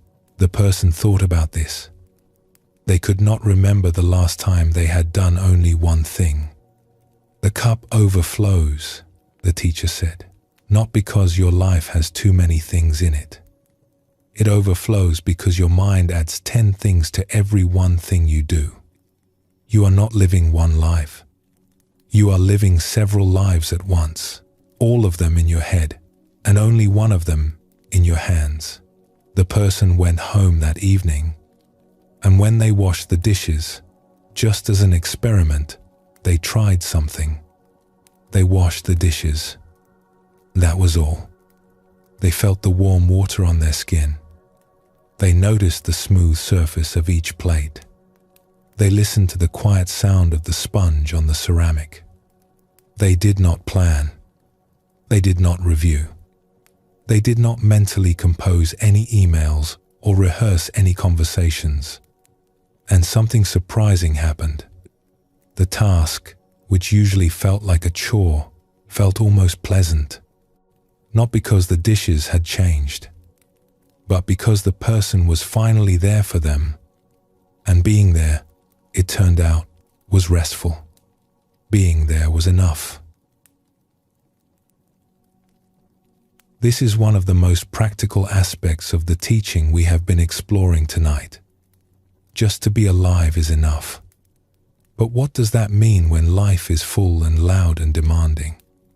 It does not mean we should do less, necessarily. Some of us have real responsibilities that cannot be set aside. Children who need feeding, work that pays the bills, people who depend on us for care and attention. The Buddhist teaching is not a call to abandon these things. The Buddha himself spent decades actively teaching, walking from village to village, caring for his community. He did not sit under a tree for 45 years. He lived a full, engaged, busy life. But there is a difference between a life that is full and a life that is overflowing. A full life can be rich and satisfying, like a cup of tea filled to just the right level, warm in your hands, fragrant, exactly enough. An overflowing life is exhausting because no matter how much you do, it always feels like it is not quite handled. And the difference between the two is not in how much you are doing. It is in how you are meeting what you are doing. There is a way to wash a dish that is just washing a dish. Your hands in the warm water, the smooth surface of the plate, the simple satisfaction of making something clean. And there is a way to wash a dish while also replaying a conversation from this morning, planning dinner for tonight, worrying about a phone call you need to make tomorrow, and judging yourself for not being further ahead in life. The dish is the same dish. The water is the same water. But in one case, you are here, and in the other, you are in 4 places at once, and none of them is the place where you actually are. This is what the teachers mean when they talk about presence. It is not a mystical state. It is not something you need years of training to achieve. It is simply the act of being where you are, fully, instead of being somewhere else. It is, in a way, the most natural thing in the world. Children do it effortlessly. Animals do it without thinking. The cat sitting in a patch of sunlight is not also thinking about what it will have for dinner. It is simply sitting in the sunlight. And it looks, if you watch it carefully, deeply content. The Vietnamese Buddhist teacher Thich Nhat Hanh used to say, "Wash the dishes to wash the dishes." It sounds absurdly simple, almost too simple to be a teaching. But he meant it with great seriousness, because he understood something that most of us forget. The quality of our attention determines the quality of our life, not the quantity of our experiences, not the number of things we accomplish, but the depth of our presence in whatever we are doing. When you are truly here, doing what you are doing, without adding 10 other things on top of it, something happens. The moment becomes spacious, not because you have more time, but because you have more presence. And presence, it turns out, is what makes a moment feel like enough. You can have an entire free afternoon and feel restless and unsatisfied because your mind is scattered and jumpy. And you can have 5 minutes of washing dishes and feel deeply at peace because you are completely, wholeheartedly there. This is what the old teachers meant when they said that nirvana and samsara are the same place. It is not that suffering and peace are the same thing. It is that the same moment can be experienced as suffering or as peace, depending on how you meet it. The moment itself is neutral. It is just this: the dishes, the water, the evening. But your attention makes it into one thing or another. Scattered attention makes it into a chore. Full attention makes it into a gift. Let us visit a story from the old monastery traditions that brings this to life. A young monk arrived at a monastery hoping to study with the great teacher who lived there. He had traveled a long way, over mountains and through valleys, sleeping in roadside shelters and eating whatever simple food he could find. He was eager to begin. He had read the old texts by candlelight until the pages were soft with use. He had practiced sitting meditation for hours, until his legs ached and his mind grew still as a lake at dawn. He was ready, he felt, for the deepest teachings, for the great silence, for the kind of insight that changes everything. The abbot welcomed him warmly at the gate. They shared a cup of tea together, and the young monk told the abbot about his journey, his studies, his years of preparation.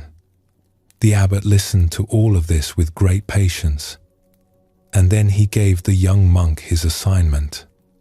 "You will work in the kitchen," the abbot said. The young monk's face fell. The kitchen?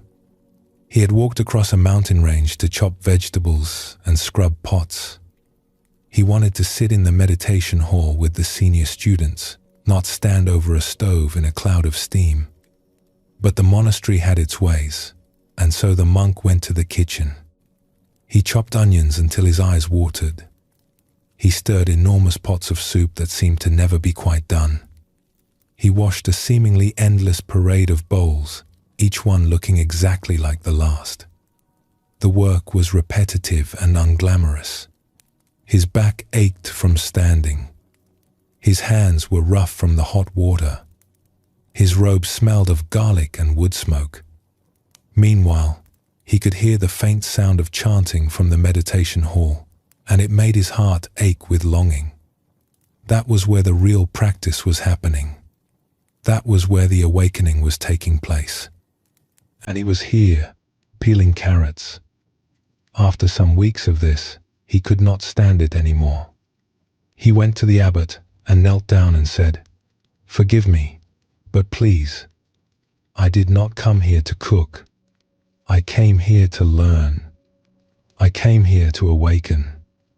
I have been studying for years. Can I not spend my time in the meditation hall instead of the kitchen?" The abbot looked at him with kind, patient eyes. He was not annoyed by the question. In fact, he seemed to have been expecting it. "Tell me," the abbot said, "where do you think awakening lives?" "In the meditation hall," the monk said, without hesitation. "In the silence, in the deep states of concentration, in the teachings of the masters." The abbot smiled gently. "And where else?" The monk paused. He had not considered this. "I do not know," he admitted. "It lives in the kitchen," the abbot said softly. "It lives in the onion you are chopping. It lives in the water you are washing the pot with. It lives in the steam that rises from the soup. It lives in your tired hands. You have been looking for it in a special place, but it does not live in a special place. It lives in every place. You have only to stop leaving." "Stop leaving?" the monk asked. "You are in the kitchen," the abbot said. "But your mind is in the meditation hall. Your body is here, but your heart is somewhere else. And because you are always somewhere else, you cannot feel what is right here. The awakening you are looking for is already happening. You are just too far away to notice. The monk went back to the kitchen, but something had changed.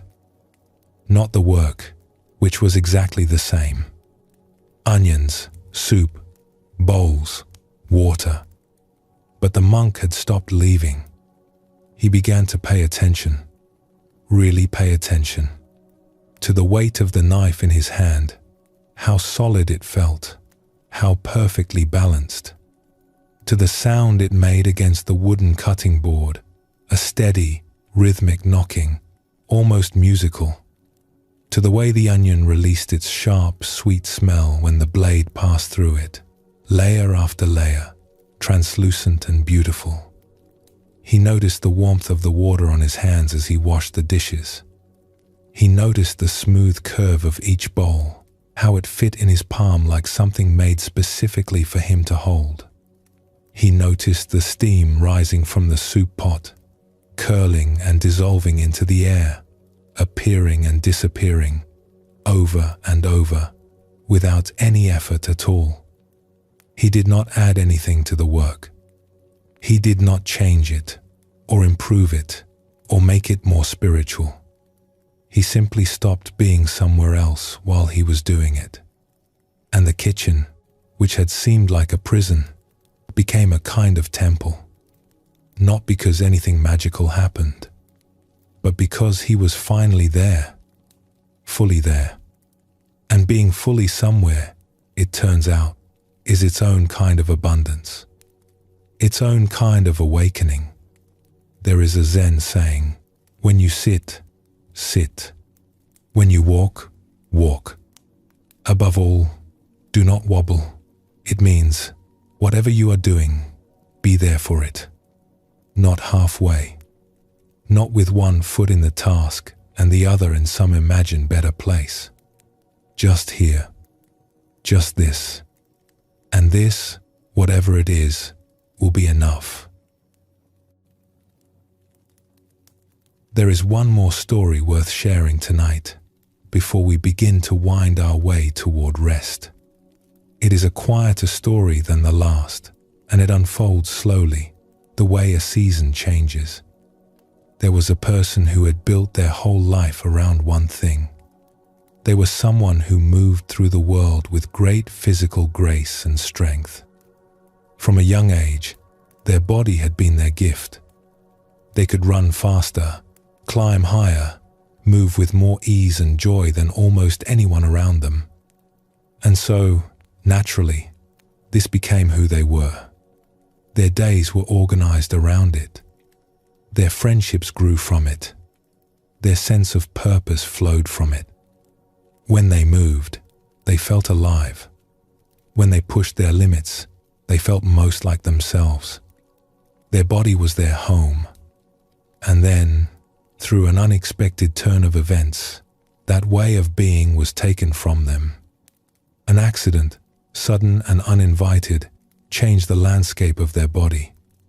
The things they had always been able to do, the running, the climbing, the easy grace, they could no longer do. The strength they had relied on, the strength that had been their identity for as long as they could remember, was gone. What followed was a season of real difficulty. Not just physical, though the physical part was hard enough, but something deeper than that. An inner struggle with a question that went to the very center of who they were. Who am I, if I am not this? If the thing that defined me, the thing I was best at, the thing that made me feel most alive, is gone, what is left? What am I without it? For a while, the answer seemed to be, not much. The days were long and frustrating. The things that used to bring joy now brought pain, not because they hurt the body, but because they reminded the person of what they had lost. The world they had known seemed to shrink, and there was a sadness to this that was genuine and real and deserved to be felt. We do not honor anyone by pretending that loss is not hard. It is hard. It is one of the hardest things. But slowly, over time, like a plant pushing up through a crack in stone, something began to emerge. Not all at once. Not dramatically. More like a quiet dawning, a slow change in the quality of the light. Without the old identity to stand on, this person began to notice parts of themselves they had never paid much attention to. A talent for listening, for really hearing what someone else was saying beneath their words. A gift for patience that they had never needed before, because patience is only revealed when you can no longer move fast. A warmth in the way they spoke to others, a gentleness that had always been there but had been overshadowed by the louder, more visible parts of their life. They began to discover that who they were was much larger than what they could do. That the body, as wonderful and capable as it is, was only one room in a very large house. And now that they had been guided out of that one familiar room, they were finding the other rooms for the first time. Some of them were beautiful. Some were quiet and deep, like wells you could draw from and never reach the bottom. Some held a kind of richness they had never imagined, simply because they had never thought to look. They made new friends, different kinds of friends, who valued them for things other than what their body could do. They found that conversations had a depth they had never noticed before, perhaps because they were finally sitting still long enough to listen. They discovered that the world was full of small, quiet pleasures they had been running past for years. The way morning light falls through a window, the taste of bread fresh from the oven, the sound of rain on a roof, the feeling of a warm hand holding theirs. One day, a friend asked them, "Do you miss it? The way things were?" And they thought about it honestly. A real, unhurried thought. "Of course I miss parts of it," they said. "I would be lying if I said I did not. But I would not trade what I have found for what I lost. I was living in one small room and thinking it was the whole house. And now I have found the rest of the house. And it is more beautiful than I could have known. This is not a story about things working out perfectly. Some things do not work out. Some losses are permanent. But it is a story about the surprising spaciousness that can be found when you stop holding so tightly to one version of who you are. When the old story about yourself comes to an end, there is grief, yes. But there is also, sometimes, the quiet discovery that you are bigger than your story. That the self you thought you were was a small and lovely thing, but the self you actually are is vast and gentle and able to hold much more than you imagined. This is what the Zen tradition calls big self, not the self that says, "I am this particular person with these particular abilities and this particular role," but the wider, quieter self that includes all of that and also includes the sky and the sound of the birds and the warmth of a hand on yours and the feeling of being alive in a body that is always changing, always becoming something new. The monk in the kitchen found it. The busy person washing dishes found it. And this person, who had lost the one thing they thought they could not live without, found it too. It was always there. They just needed the old walls to soften before they could see the larger room. Even now, in the most ordinary moment, the teaching of the koan is alive. The sun-faced Buddha lives 1,000 years. The moon-faced Buddha lives a single day. And this moment, this completely ordinary moment of chopping an onion, or washing a dish, or sitting quietly by a window, is a whole life in miniature. Not because it is special, but because you are here for it, fully here. And a moment fully inhabited is the whole thing. It does not need to last longer, or be grander, or lead somewhere important. It is already complete. The kitchen monk discovered this. The busy person at the sink discovered this. And you, resting here tonight, are discovering it too. And the ordinary moment, the truly ordinary moment, holds this completeness with effortless grace. The morning cup of tea holds it. The walk to the door holds it. The sound of your own breathing holds it. There is no moment so small that it cannot contain the whole teaching. That is the miracle of the ordinary. It is not less than the extraordinary. It is the extraordinary, seen up close. The Buddha himself said, "If you cannot find the truth right where you are, where else do you expect to find it? Not on a mountain, not in a temple, not in a perfect life free from trouble. Right here, right where you are standing, right where you are lying, right now. Just to be alive is enough. Not because life gives you everything you want, not because every moment is easy, but because this life, your life, the one you are actually living right now, is already more than you think it is. It already has rooms you have not visited. It already holds a depth you have not touched. It already contains, in its most ordinary moments, a richness that is waiting to be noticed. The monk found it in the kitchen. The busy person found it in a cup of warm water and a clean plate. The person who lost their strength found it in a new kind of gentleness. None of them went anywhere special. None of them achieved anything extraordinary.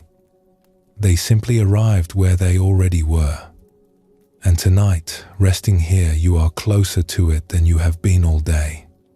Because tonight, you are not rushing. You are not planning. You are not adding anything to anything. You are simply here. And here, as the old teachers knew, is the only place where the ordinary reveals itself as extraordinary. The old Zen teachers would remind their students with great gentleness, "You are already home. You have always been home. You have only to notice." And noticing, it turns out, does not take any effort at all. It just takes a willingness to stop for a moment and be here. To let this moment, this ordinary, unremarkable, perfectly good moment, be enough. Let us pause here for a moment.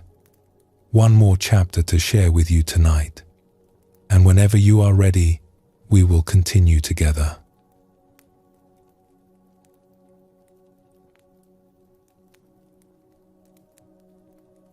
We have been on a gentle journey together tonight.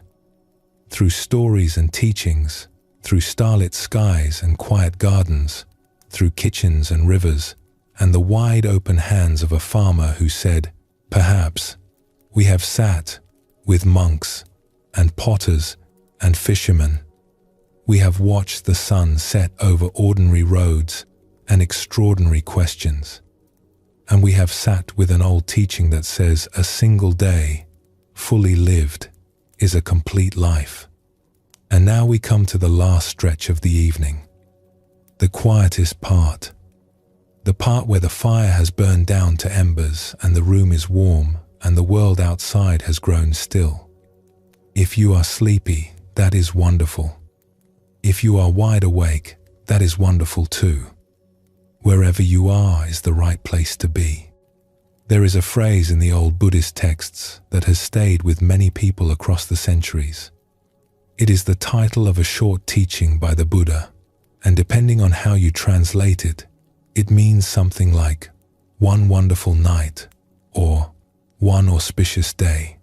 In the ancient language, the word for day and night was the same, because they counted time by nights, the way a candle counts its hours by how much wax remains.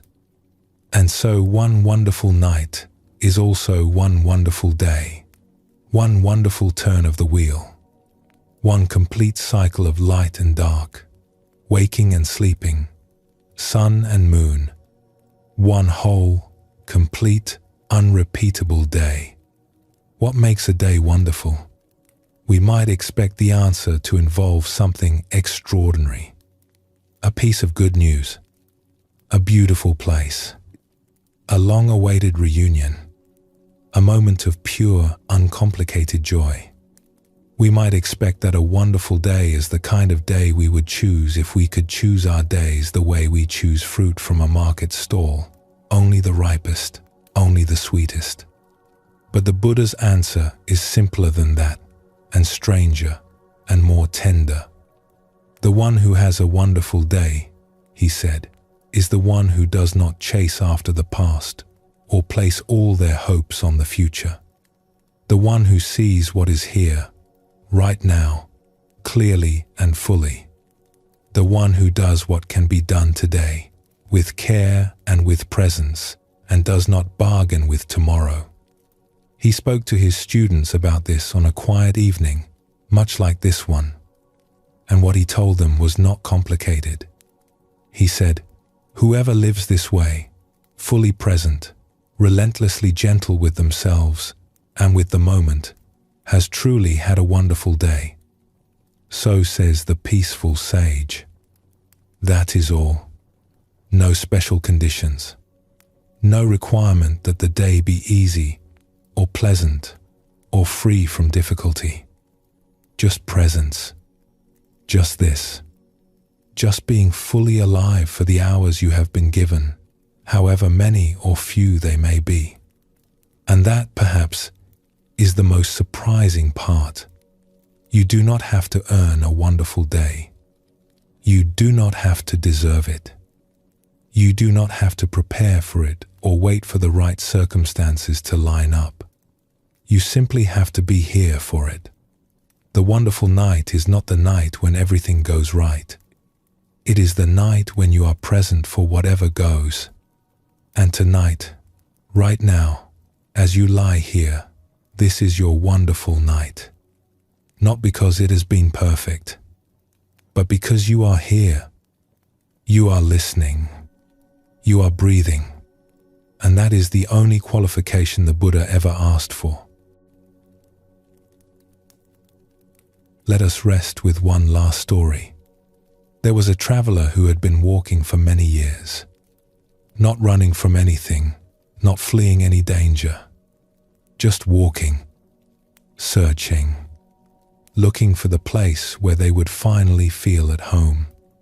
They had visited many places on their journey. Villages nestled in valleys where the morning mist hung low over the fields like a soft white cloth. Towns built along the coast where the sound of the ocean was always present, a constant breathing, steady and vast, as though the whole earth were inhaling and exhaling. Hill towns where the air was thin and clear and you could see for miles in every direction, all the way to the blue edge of the world. Mountain monasteries where the silence was so deep you could almost hear it hum, and where the monks moved slowly through their days like fish through still water. And each place, when they first arrived, seemed like it might be the one. The air smelled right. The people were kind. The landscape spoke to something inside them that was hard to name, a feeling like recognition, like remembering a place you had never been. And for a while, days or weeks or sometimes even months, they would settle in and think, yes, this is it. This is where I belong. But always, eventually, the feeling faded. The village that had seemed so perfect began to feel too small. The coastal town grew noisy. The mountain air grew cold, and the silence that had seemed so inviting began to feel lonely. The restlessness would return, like a tide that had gone out for a while and now came rushing back in, and the traveler would pack their few belongings and move on.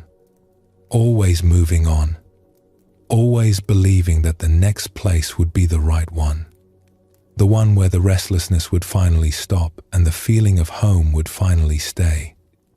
After many years of this, the traveler grew tired, not just in the body, though the body was tired too, from all those miles, all those roads, all those mountains, but tired in a deeper way.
A bird singing somewhere, a simple, repeating song, 3 notes over and over, patient and unhurried, as if it had all the time in the world.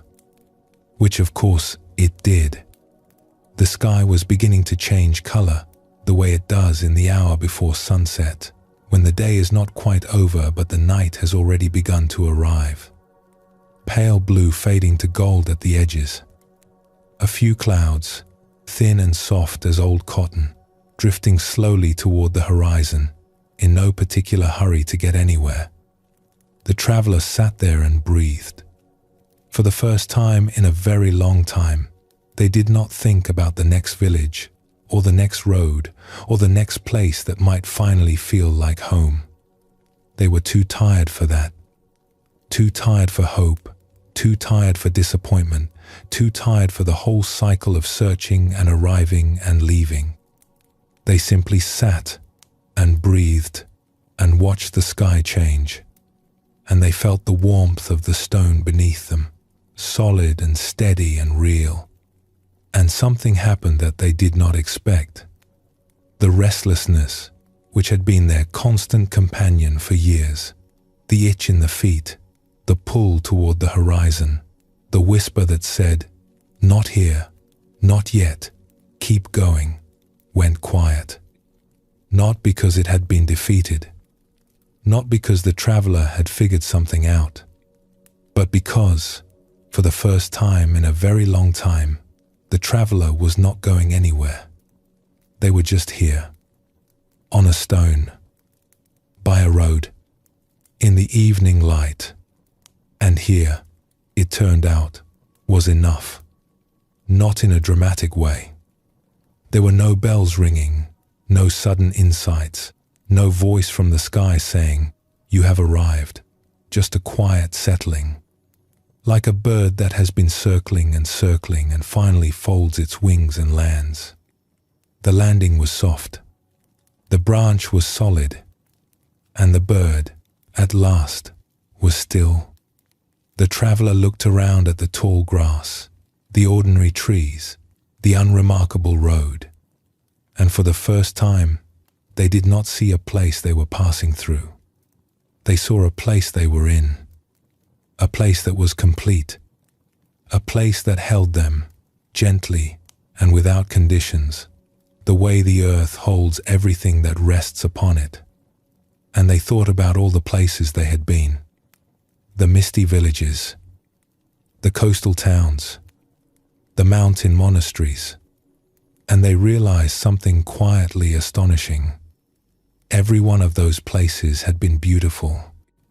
Every one of them had been, in its own way, home. The problem had never been the places.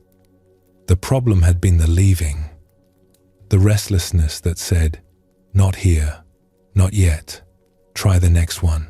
That voice had been so loud, so persistent, so convincing, that it had drowned out the quiet voice underneath, the voice that had been saying, all along, "Here, this is it. You are home." They had been carrying home in their own heart for years and looking for it everywhere else. was like searching the entire house for a pair of glasses that were on your head the whole time. Not a tragedy, just a gentle, human comedy. The kind of thing you can smile about once you see it. They did not get up and walk again that evening. They stayed on the warm stone until the stars came out, one by one, like candles being lit in a vast, dark room. And when they lay down beside the road to sleep, with the grass as a pillow and the sky as a ceiling, they felt something they had been searching for in every village and every town and every mountain monastery. Home, not a place, a feeling. The feeling of being exactly where you are and wanting, for once, to be nowhere else.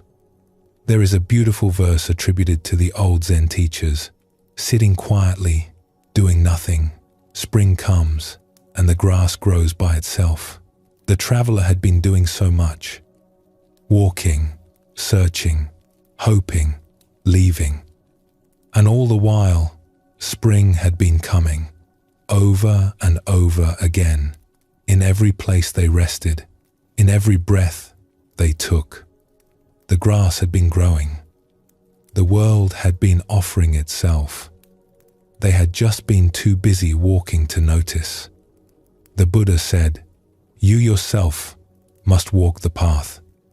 No one else can walk it for you."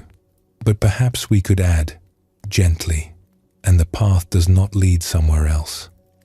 It leads right here. It has always led right here. Every step you have ever taken has brought you to this moment, and this moment is the destination. There is a quality to this evening that is worth noticing. Not the evening in the story, but this one. The one you are inside right now. You have been listening. You have been resting. Stories have moved through you like water through a riverbed, some of them settling, some of them flowing on. And whether you have been awake for every word or drifting in and out, whether you remember the details or only a feeling, that is fine. That is exactly right. Because the teaching we have been sitting with all night is not something you need to memorize. It is not a fact to file away or a technique to practice tomorrow morning. It is more like a scent that lingers in a room after the flowers have been taken away. You may not be able to name it, but you can still feel it. Just to be alive is enough. We started with these words hours ago now, when the evening was just beginning and everything was still ahead of us. A Zen teacher spoke them to a student, and that student carried them forward and passed them on. And now, many years and many voices later, they have arrived here. At this quiet moment, at this bed, at these ears. And now, as the evening draws to a close, let us hold them one last time. But let us hold them differently than we have held them before. Not as a truth you must believe, not as a rule you must follow, not even as an answer, but as a question, a soft, open question, with a question mark on both sides, like two cupped hands holding something small and alive. Just to be alive is enough, and you do not have to answer it. You can simply sit with it. The way you might sit with a friend who has asked you something so honest that you need to pause before you respond. Not because you do not know the answer, but because the question itself is doing something to you. It is softening something, opening something, making a little room inside you for something that was already there but could not quite get through. There is a teaching in the Zen tradition that the best questions are not the ones that have answers. They are the ones that change you by being asked. They are called koans, these questions, and they are not puzzles to be solved, but doorways to be entered. What is the sound of one hand clapping is not a riddle with a clever answer. It is a question that, if you sit with it long enough, rearranges something inside you. It creates a crack in the wall of the ordinary mind, and through that crack, something fresh and alive comes in. Just to be alive is enough, can be held in this way. Not as a statement to agree or disagree with, but as a koan, a living question, something to carry gently in your pocket like a smooth stone and touch from time to time and wonder about. And each time you touch it, you might find that it feels a little different, a little warmer, a little more like the truth. There is a story about a student who went to a Zen teacher and asked, very earnestly, "If I practice with all my heart, will I find what I am looking for?" And the teacher, who was known for his warmth and his dry, gentle humor, thought about this for a moment. He did not answer right away. He sat with the question the way he sat with everything, patiently, without rushing. Then he smiled, a small, kind smile, and said, "If your practice is sincere, it is almost as good, almost as good." The student blinked. They had been expecting either a yes or a no. Yes, you will find it. Or no, it is not possible. But almost? What kind of answer is that? It is like asking, will I reach the top of the mountain? And being told you will get very close, encouraging and frustrating at the same time.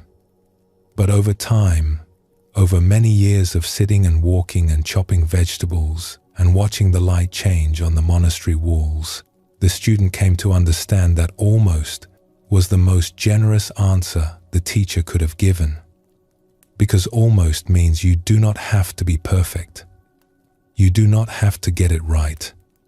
You do not have to arrive at some flawless, permanent state of peace before your practice counts. Before your life counts. Before this evening counts. Almost is enough. Think about that for a moment.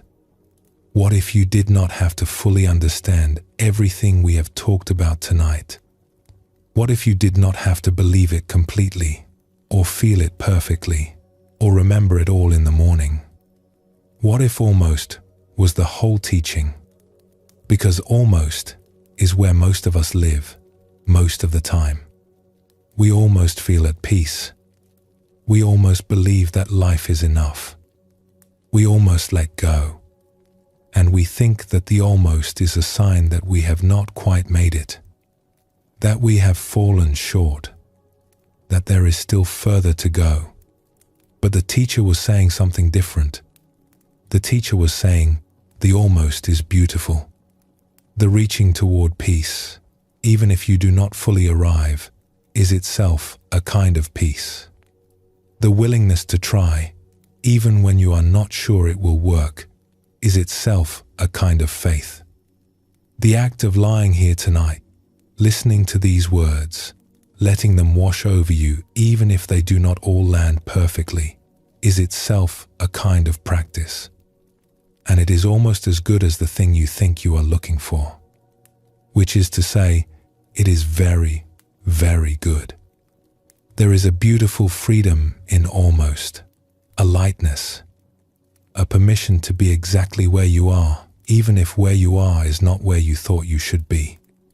Even if you still have doubts. Even if the restlessness has not completely stopped. Even if just to be alive is enough, is something you can feel in some moments and not in others. Even if, right now, it is something you believe about 70% of, or 50, or even 20. Almost is not a failure. Almost is a kind of tenderness. It is the teaching saying to you, gently, you are doing fine. You are closer than you think. You do not need to cross any finish line tonight. You just need to rest. And now, let us return one last time to the stars. Do you remember the beginning of our evening together? The wide sky, the soft air, the sense of lying on the earth and looking up at something vast and unhurried. We talked about a person on their last night of a trip, lying on their back in the mountains, watching the stars and feeling, for a few breaths, that nothing was missing. We have traveled a long way since then, you and I, through rivers and gardens and kitchens and roadsides, through the deep teachings and the gentle ones, through stories about travelers and fishermen and potters and farmers and monks and teachers who said exactly the right thing at exactly the right moment. And now here we are, back under the stars, or if not under the real stars, then under the ones in your imagination, which are just as real in their own way and just as generous with their light. The sky is still there. The stars are still there. Whether you can see them from where you are or not, they are shining. They have been shining the whole time we have been talking together. These ancient lights, traveling across distances so enormous that the mind cannot hold them. Some of those stars are so far away that their light has been traveling toward you for thousands of years, and yet it arrives gently at your eyes. Each star makes the journey every night without complaint or hesitation. It does not wonder if the journey is worth it. It does not ask if anyone is watching. It simply shines, and you are here under them. Whether you are in a quiet room or a busy city, whether the windows are open or closed, whether the night outside is dark or lit up with street lamps, the stars are overhead. The same stars that the Buddha sat beneath when he taught his students about the wonderful night. The same stars the old Zen teacher looked at from his monastery window. The same stars the traveler finally lay beneath on the side of an ordinary road when they stopped walking long enough to come home. They do not change, but we do. And tonight, after everything we have shared, you are perhaps a little softer than you were when we began. A little more willing to let this moment be what it is. A little more open to the possibility that nothing is missing. That this breath, this quiet, this gentle descent towards sleep is complete. Not perfect. Not finished. Not all figured out, but complete. The way a single note of music is complete. It does not contain the whole symphony. It is just one note, but it is whole in itself. It rings out, and it is beautiful, and it does not need the next note in order to be real. Your life tonight is like that note. It is not the whole song, but it is whole. It is ringing, and it is beautiful. There is a line from the old texts: 1,000 candles can be lit from a single candle, and the life of the candle will not be shortened. The teaching that was passed from one teacher to another, the words "just to be alive is enough," have now been passed to you. Not as a burden, not as an assignment, but as a light. And you can carry it if you wish, or you can simply sit in its warmth tonight and let it be what it is. Sun-faced Buddha, moon-faced Buddha. A life that stretches on, and a life that is just this one evening. Both complete, both whole, both fully Buddha. Each one a wonderful night. Each one an auspicious day. Not because each one is easy, or long, or full of pleasant things, but because each one is real. Each one is yours, and you are here for it, fully here. And that makes it the whole thing. Whichever face the night is wearing, it is your night.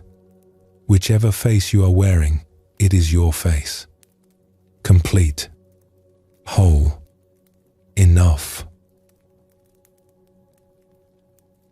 As you settle deeper into rest, there is nothing you need to carry forward from tonight. You do not need to remember the stories. You do not need to recall the teachings or the names or the details. The fisherman can put down his net. The potter can step away from her wheel. The gardener can set down her tools.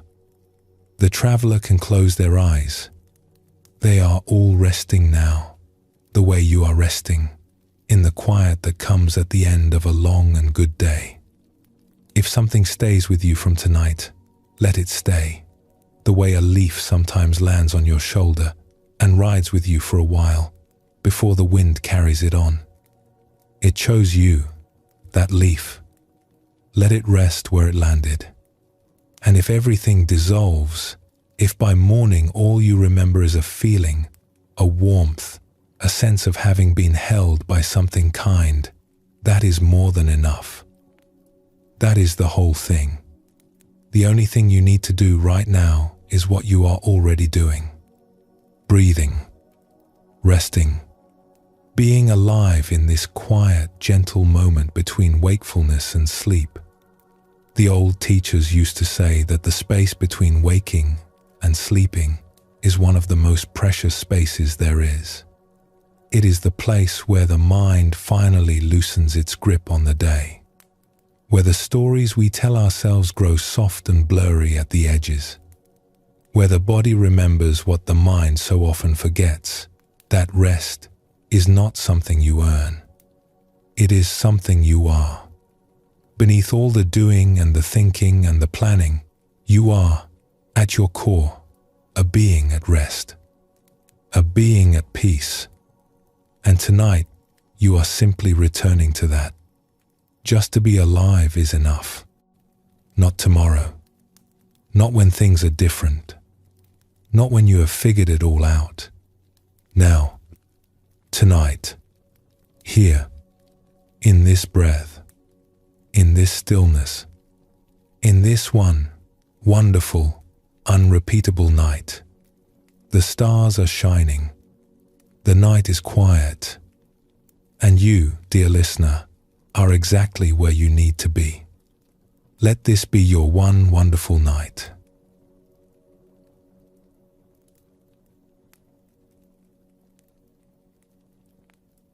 Thank you for listening. Thank you for giving yourself this time, this quiet, this gentle space between the day that has passed and the sleep that is coming. Wherever you are right now, this is your auspicious night. The stars are above you, whether you can see them or not. The silence is around you, even if the world outside is still humming its quiet song. And you are here, in the most ancient and sacred of human postures, lying down, letting go, preparing to rest. We have traveled together through many stories tonight. A traveler on a country road, a fisherman on a river, a potter at her wheel, a gardener learning the beauty of space, a monk discovering the whole universe in a kitchen, a teacher and a student sitting together in a garden, sharing the simple gift of presence. And through all of these stories, one quiet thread has been running, like a river beneath the earth, always flowing, always there, whether we can see it or not. Just to be alive is enough. Hold it gently. Hold it as a question, if that feels right. Or hold it as a comfort. Or let it go entirely, and simply feel whatever you feel. There is no wrong way to end this evening. Sun-faced Buddha, moon-faced Buddha. Both faces, resting now. 1,000 years and a single night. Both whole, both at peace, both held in the wide, generous arms of this evening. You do not need to be anywhere else. You do not need to be anyone else. You do not need to carry anything forward or figure anything out. The morning will take care of itself. Tonight is yours. And it is, in every way that matters, enough. Let your eyes close, if they have not already. Let your breath find its own rhythm. Let the stories and the teachings settle around you like soft blankets, layer after layer, each one a little warmer than the last. And know that you are held, that you are welcome, that you are home. Sleep well, and thank you for joining us here at Sleepy Monk.